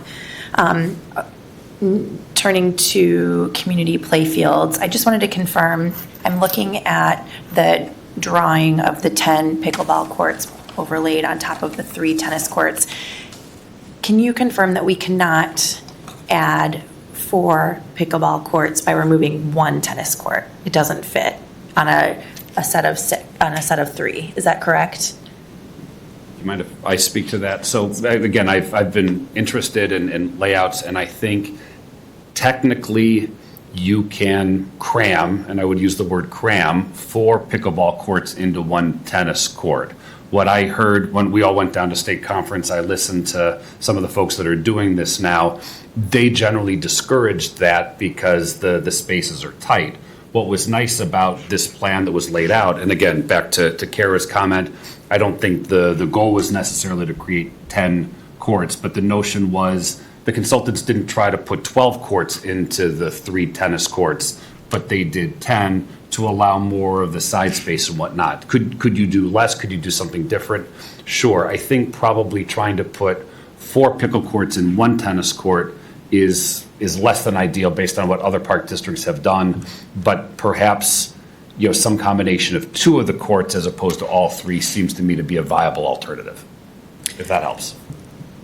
Yes, and in my opinion, we should consider any configuration that could potentially increase our options there without building an entire set of new courts on the north end, which, and then one last question, sorry, that I didn't ask this before, but on the existing 3 tennis courts, is there any room to just move that, expand that slightly? Have you looked at this too? I have. I'm interested to hear what Steve says about that. I was there today looking at it. On the northern court, Steve, if we could keep 2 and then... Northern courts, okay. And then replace, say, the one on the left with 4, but expand the paving just slightly, so it's not quite so crammed. Does that make sense?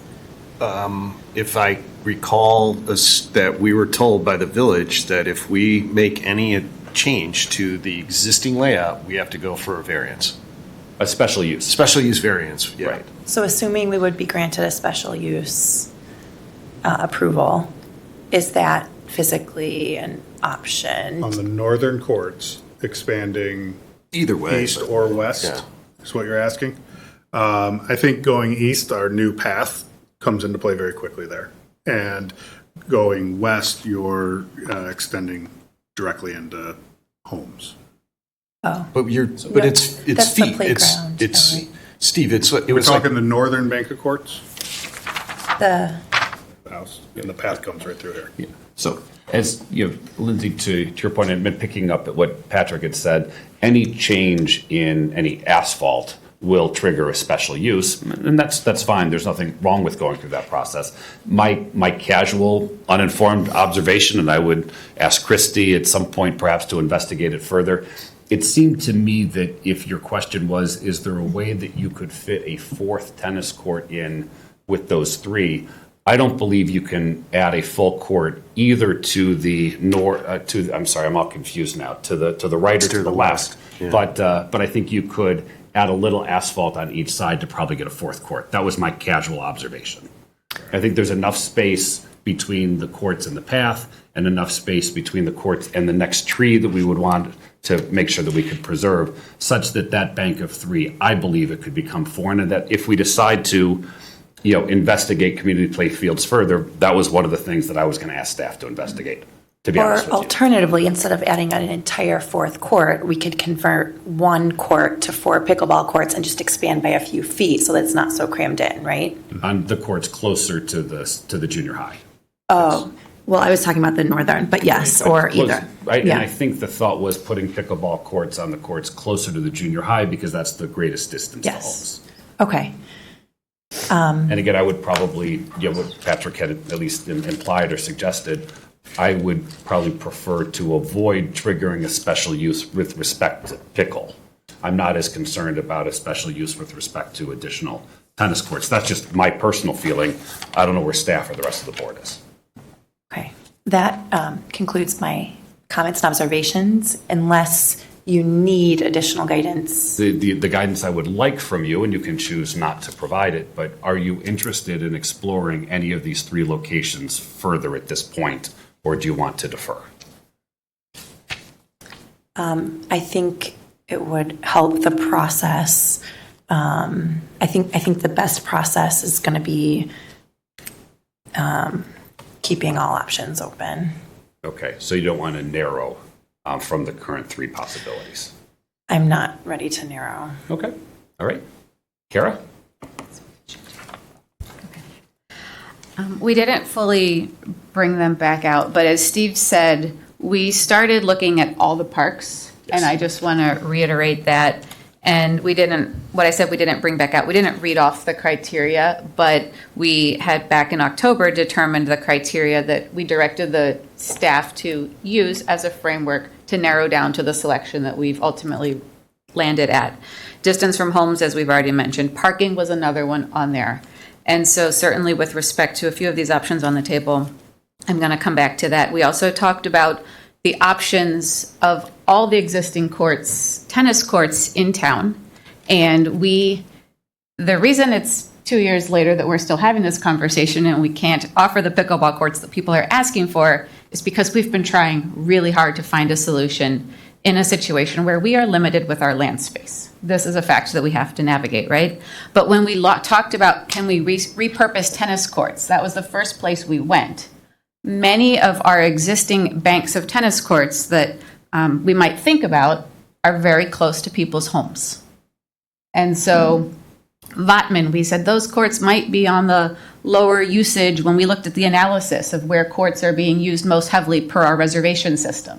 And we said, hey, those courts are kind of in disrepair. Maybe we can pick those. There's an alley right there. There's homes on 2 sides of the 4 sides of those parks. And so this is where I just want to remind all of us that when we gave the criteria to the staff, we also talked about the north-south facing, as Allie brought up, compatibility with existing tennis uses. And we could go back and you can watch the videos of our previous meetings, but our tennis directors reported to us why there was a valid reason for why we needed those 6 courts together. I know from observation in the summer, some of the children's camps certainly use all 6 of those, and they're the types of camps that I've been on waiting lists for, and so they must be, fully utilized at that point in time. And I believe some local high school teams use those courts, as well as having a 6th bank of tennis courts for tennis to host tournaments and such is an amenity that we might be short-sighted to cut into, given that that's a pretty useful thing to have in the tennis world, and we do still have an established tennis community here. So I'm deferring to the information we've already been provided from staff on some of the tennis usage, and that's informing how I'm still supporting moving forward with these options we have on the table. So I just wanted to rewind a little bit more, because I certainly understand let's convert other tennis courts in the village. I understand that. We thought about that as well. But when we talked about a minimum criteria of distance from homes, as Steve mentioned, several of those were quickly ruled out. So we're left with few options, is the reality. So of the options on the table, Mike, as you're asking, as you also stated, we do have 3 courts that are currently striped. And what I am hearing from the pickleball community is that while that is something, there's a net height difference between pickleball and tennis that is to be contended with. and there's the detail about chasing your pickleball ball when the tennis court baseline is much deeper than a pickleball baseline. There's a much longer area to traverse to go collect those balls, and especially if you were playing on courts very close to each other, we would have to contain those balls. And so even if we were to believe this picture with 10 courts on the 3, even 4 on 1, if we were sharing that with tennis, there wouldn't be room for the doubles alleys of it's tight. So in terms of converting, I think we've explored that, and I feel comfortable where staff has brought us to this point. I think we did start with a good process, and I think that has led us to the point that we haven't found alternative options to convert. So I want to caution us to go back and recreate the wheel again on that conversation, unless staff has new information, by all means. So specifically with the options tonight, for Centennial, specifically for the parking reason is the hardest reason that I have for supporting Centennial. I agree that the nature of that park and popping that in the middle, I walked it as well. While I feel like if you could even squeeze it in there, I don't know where folks would park. As Patrick brought up, they either have to, there are 3 parking spots, maybe 2, 3-ish for the gardeners, and I don't know how we would effectively enforce pickleball players not being allowed to park there. And I wouldn't like to see a gardener having to carry their bags of fertilizer from the swimming pool around and such like that, because there is nowhere else you can pull over on Crawford there. So I would be surprised if the zoning committee would let us get to that situation, because if it required putting in additional parking, that would be additional pavement on top of courts in the middle of that park. And for me, that becomes a non-conversation. So my thinking is that I would personally eliminate Centennial. I think Maple, I also appreciate the comments that we've received, and the information that comes in via community emails are always helpful. And so understanding that those basketball courts are used and helpful amenity as well. I would like staff to consider if there's a way to redesign that space and share basketball. Could there be room to put in a full court basketball, which you could then stripe dually for pickle and basketball? On the indoor gymnasium, we have 2 small pickleball courts that I've played on in my beginner pickleball class at the rec center on a full-sized basketball court. Even if it's not full-size, which they don't have today, there may be a way to still provide the hoops and maybe even provide 4 hoops rather than 3. Perhaps there's a way we could redesign that. I do know of a private tennis club in the vicinity that offers basketball on their tennis courts, and the basketball lines, yes, we've been saying people don't like sharing striped lines, but the directional nature of those basketball lines aren't as confusing as the parallel lines which you would have with pickleball and tennis concurrently. So it might be something we could consider to provide both in that location. But at best, I think we're still talking about 2 pickleball courts. So I wouldn't rule that out, Mike. And then that brings us to the play fields. Again, the reason that we are even discussing building the new bank of tennis courts is because we wanted to keep the pickleball closer to where the activity is, where the noise from the schools are, and closer to the roads and not as close to the homes. So I personally, from what I've previously heard from Jason and from the tennis side of things, I don't think that we could share those. And so I think it's a hard choice to make, but I would like to continue exploring that. As I read the drawing, I understood 1 tree to be sacrificed, not 3, so I would like clarification on that. And the flooding and the water questions were very good things to investigate. Those were very strong points that I'm glad have been brought up. I know we had that concern when we put the path in closer to the back of the park, because when I would run across there, I come back with sneakers that are soaked. So I know that area is very prone to being wet.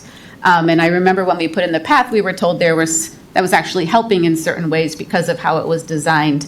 I also remember from the Park District Conference a couple weeks ago that in Highland Park, they converted an area where they had water problems, and they were able to find creative solutions with their plantings and finding ways to direct the water to actually help the situation while they were still building out. And so I would say we would definitely want to explore that. As we explore this further, I'd like to consult whatever naturalists or experts we can find to help us, could we even put in drainage systems, or could we do something to actually help the problem that already exists and better that situation? But could that be possible and still accommodate the extra tennis courts?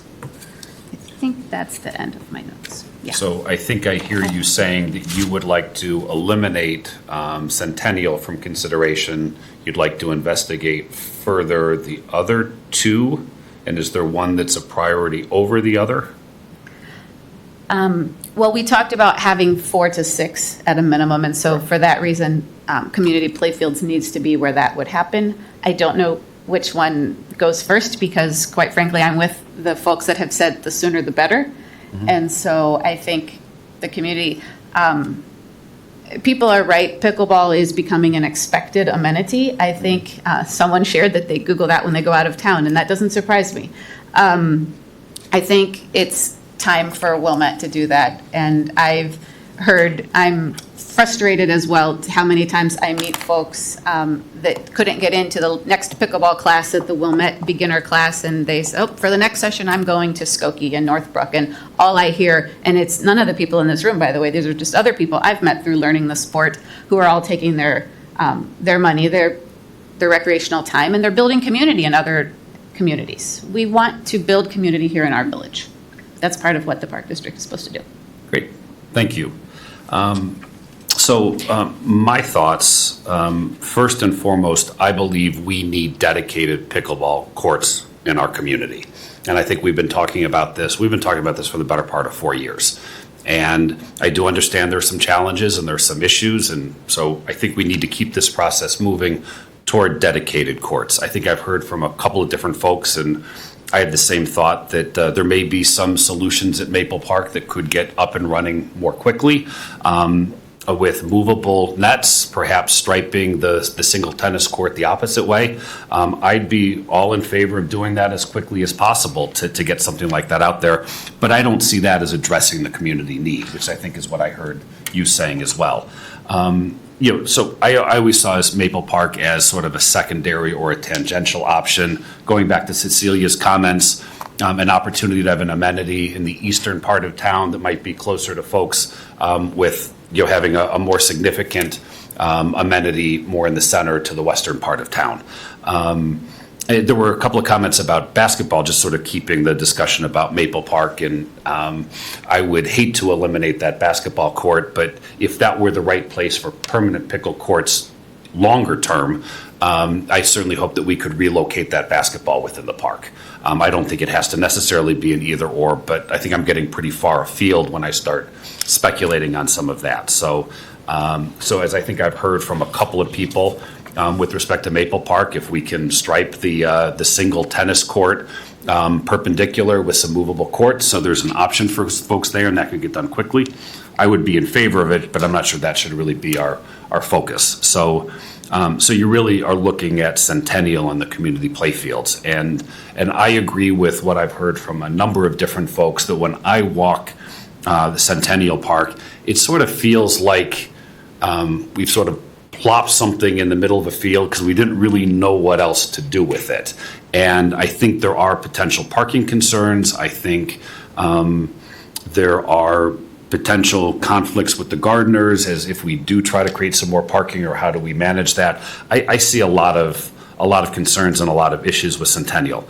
I'm not comfortable saying that we should eliminate it at this point. Again, the process that I suggested to the group at the start was we try to hone in on one, we investigate it further, we do the deeper dive, which is going to take some time, some money, some staff resources, and we'll see where we end up. And if ultimately we can't come to some sort of a conclusion there, then I think Centennial should still be considered down the road, because going back to what you had said, Carol, we gave the staff some criteria, and the criteria that we had identified, it does fit as a viable alternative, but it doesn't feel like that's the right alternative to me. So looking at the community playfields, I think there are a number of positives there. I think that there already is a robust outdoor racket sports program there. And I'll say it again because I think somebody had asked the question. I previously believed that the right place for this was at West Park. I still believe that, but it's clear that that's not going to happen. So we moved on from that, and that's fine. That's off the table, and it's not going back on the table. But I like that with some synergies with some other racket sports. I see the same synergies at community playfields with respect to the tennis. I think it's great that it's close to the schools. There's already a fair amount of activity and sound and other things there. There is a significant distance from where the pickleball courts would be to neighboring homes, which I think is important. But I love the idea of kids being able to play pickleball during their gym classes or at recess or whatever the case may be, depending upon how it's programmed. So I see the proximity to the schools as a positive. There is existing parking. I'd like to understand better what that parking looks like. I believe that some of the District 39 parking is actually on Park District land, so I'd want to understand what our intergovernmental agreements are with them. And certainly we want to be good partners with the school district as well, so I'd like to see some sort of communication with them and how this might impact their operations. But I believe we do control a significant amount of parking over there, so I see that as a positive. There's been talk about removing some green space, and I do think that 3 additional tennis courts sort of behind or to the north of the existing tennis courts feels tighter to me than it did when I was looking at it on an aerial map. And I'm not sure that's a great solution. But going back to Kara's comments, we've been told by staff that it's important to have 6 courts there. I'd like to dig a little bit deeper into that and really understand how often all 6 courts are used where they need to be programmed en masse and how much of an issue that really is.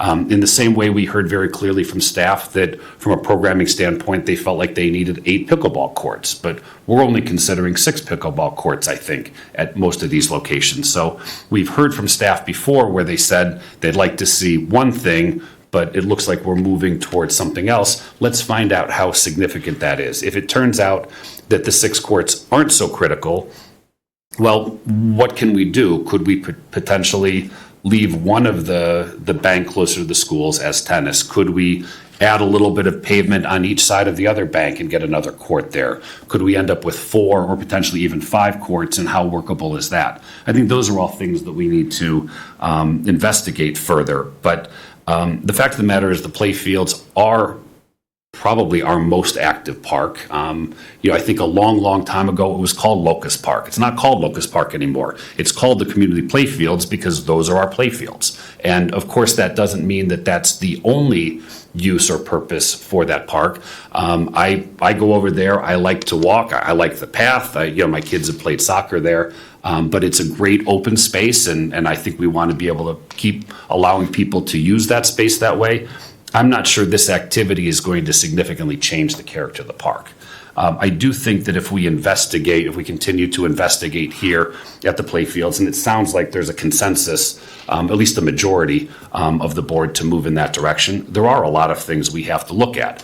I will say point blank that whether it's adding a little bit of pavement to create a bank of 4 from 3, or it's 3 new courts further north.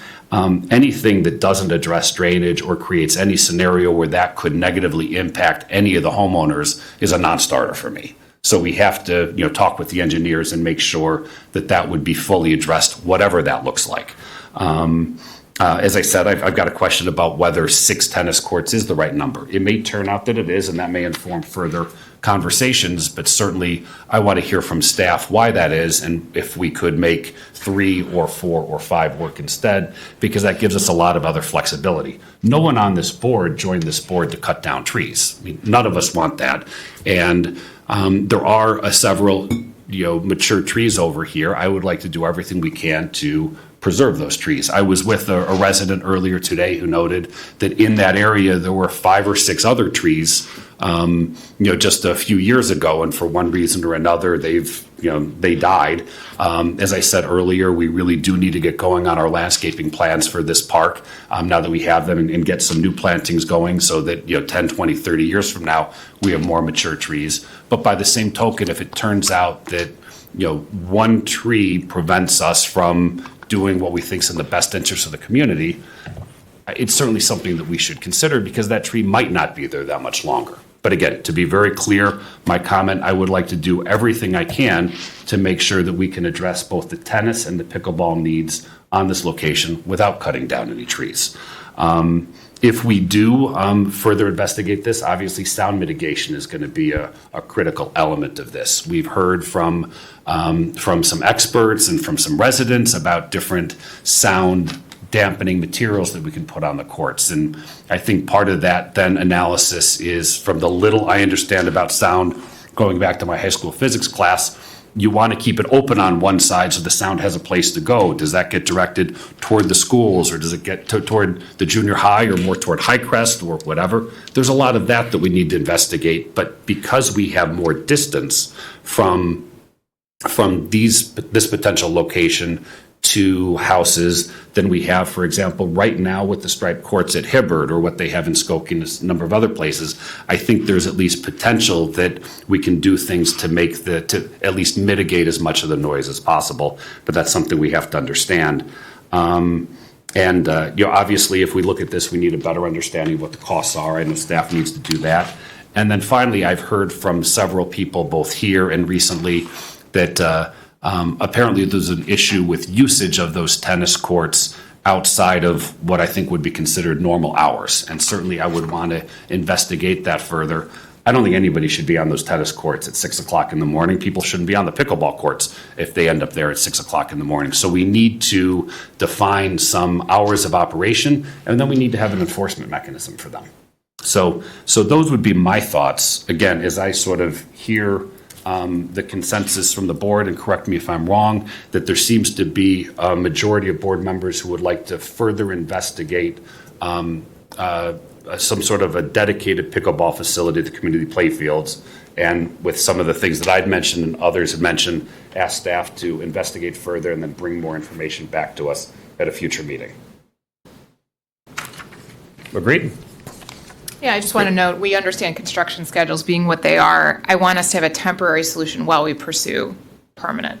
I think that's really well said. And I mentioned that potentially at Maple. And I know you mentioned some other locations. I strongly support that as well. Yeah, we need to meet the consumers where they are. And I'd like that to include an indoor option too. As Kara mentioned at the CRC, I think with our league play and at Centennial, I do think there are options there. I'd like to better understand our hours of operation and usage of those courts to see if any of those courts could be converted. Great. Or partnering with the schools or whatever the case may be, for sure.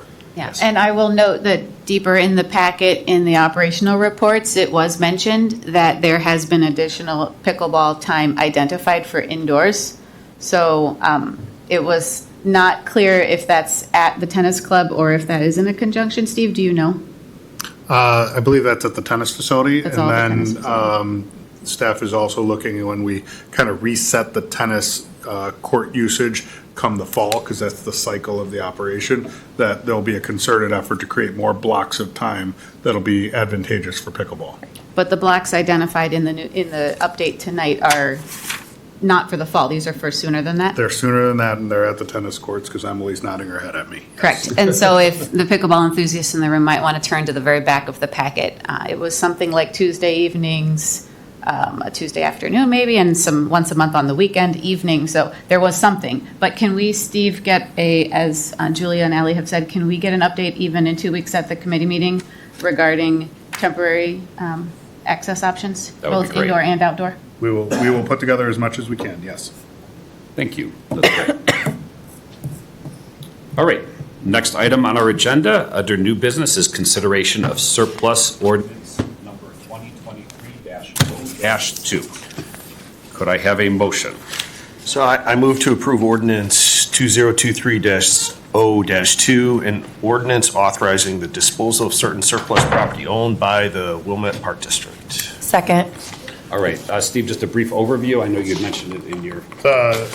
Older garbage truck that we will not be replacing. We'll be collecting garbage using other vehicles that provide more flexibility to the...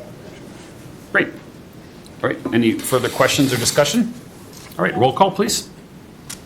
Commissioner Duffy? Yes. Commissioner Anderson? Yes. Commissioner Frazier? Yes. Commissioner Clark? Yes. Commissioner Goebel? Yes. Commissioner Kozlowskis? Yes. Commissioner Murdoch? Yes. Ordinance is approved. Next, item 7.2, consideration of a power purchase agreement with Verde Energy for solar panel installation at the Community Recreation Center. We are deferring that. Item 7.3, consideration of a revised public comment policy. I move to approve a revised public comment policy. I second.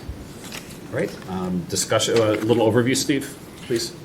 It's very similar with some adjustments based on input from the Illinois Association of Park Districts. Okay. Any thoughts, comments, changes? My only thought was we've been obviously using that for a while, and you need to update things, and so I thought it was a great change because it aligned more with the way that we are intending to use it by changing some, especially right at the beginning, the first couple of sentences. We only changed a few words, but the implication was better. I thought so also. Great. Steve, I didn't hear what Patrick said. You could. Could you say it in the microphone better? What I said was everything needs to be updated. I thought we'd been using that for quite a while. I thought it was a good idea to update it. I thought that in particular at the beginning, the first few sentences, there were some very few words changed, but they applied more to how we use them. Hearing. All right, well. I'm still having problems. It's cutting in and out. So. That's So, in essence, what he was saying is that he thinks that the updates were good. Some of them were simple word changes, especially in the first couple sentences, but they were meaningful and productive changes. I agree. She agrees. Great. All right, could I have a roll call? Is there a second? There was. There was a second, yes. Any other commentary? No? Okay. Commissioner Duffy? Yes. Commissioner Anderson? Yes. Commissioner Frazier? Yes. Commissioner Clark? Yes. Commissioner Goebel? Yes. Commissioner Kozlowskis? Yes. Commissioner Murdoch? Yes. Policy is approved. All right. Item 7.4, consideration of a communication and correspondence policy. Earlier this week, when we saw a draft, it was probably better described as a communication and correspondence procedure. And with some feedback to our attorney, there were some modifications made. I think there's probably still some more room for him to work on that. So if no one objects, I'd like to defer this to a future meeting. Give him a little bit more chance to work on it. Thank you. Item 7.5, consideration of bid recommendations for expansion of the Wilmette platform tennis hut and related decking. Yes, I move to approve the bid recommendation for expansion of Wilmette platform tennis hut and related decking. I second. Great. Steve, could you give us an overview? I know you've made some references already. Sure. In your packet, you have a memo along with some details from IHC, the construction manager overseeing the project. You can see the bids total about $1.8 million. That does not include the courts that were also bid and approved by the board at a previous date. That pricing has not changed since that approval, bringing the total project to slightly over $2 million, about $2.3, $2.4 million. All right.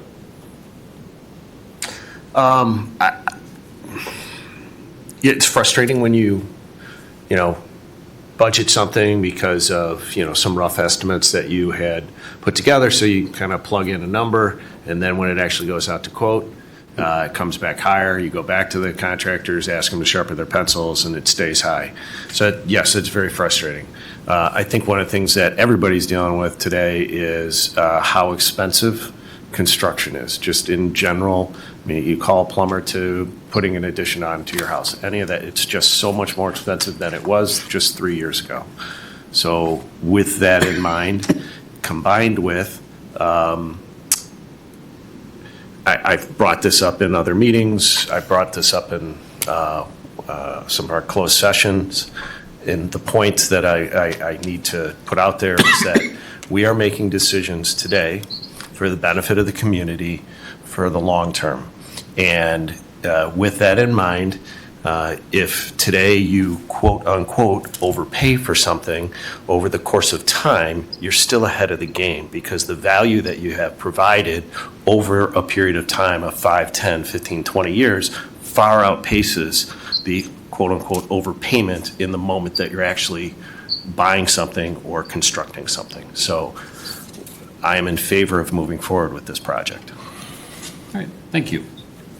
I will say I'm still pretty concerned at the number being so far over. I appreciate how much things have gone up, but I think it's reasonable that the public is concerned, and I appreciate that the detail is in the packet so we can understand it. I think it's really in line with our goals of transparency to see that. I am dismayed to see one of our highest bidders is a Wilmette business, but I know that these are the most. This is a competitive bidding process, and this is a reputable construction company. So with, a deep breath, I think we have to understand these are expensive projects to construct. All right, Ally? I agree with the comments stated before. When I first heard the number, it was jaw-dropping. It's nothing that we certainly would hope, and unfortunately, we live in an environment where this is the norm. I don't see these numbers improving if we were to wait longer. And with that reason in mind, given the desperate need for it based on community requests, I would like to proceed. Great. Cecilia? I guess one of my questions is, has there been any analysis on how long it will take to recoup the costs we are, spending to build these new courts? Because I bet there was some sort of, when we did the cart path for the golf course, there was some, analysis about, how that was expected to bring in more players, and that would increase playing time in certain days. Has that? I know I've heard a lot of talk that is need for additional courts, that there's that demand. I guess the thing, has the analysis been done to say how long it will take to improve that, the outlay of capital that we're doing on this? Yeah, Cecilia's question is about payback time and return on investment. Do we have that data? I'm sorry, I didn't really hear what Julia was saying. She was reiterating what you said. When we did issue some bonds around this, there was an analysis done at that point. I don't think it was discussed or debated quite as heavily as the golf cart path one was, but there was an analysis done at the time the bonds were issued.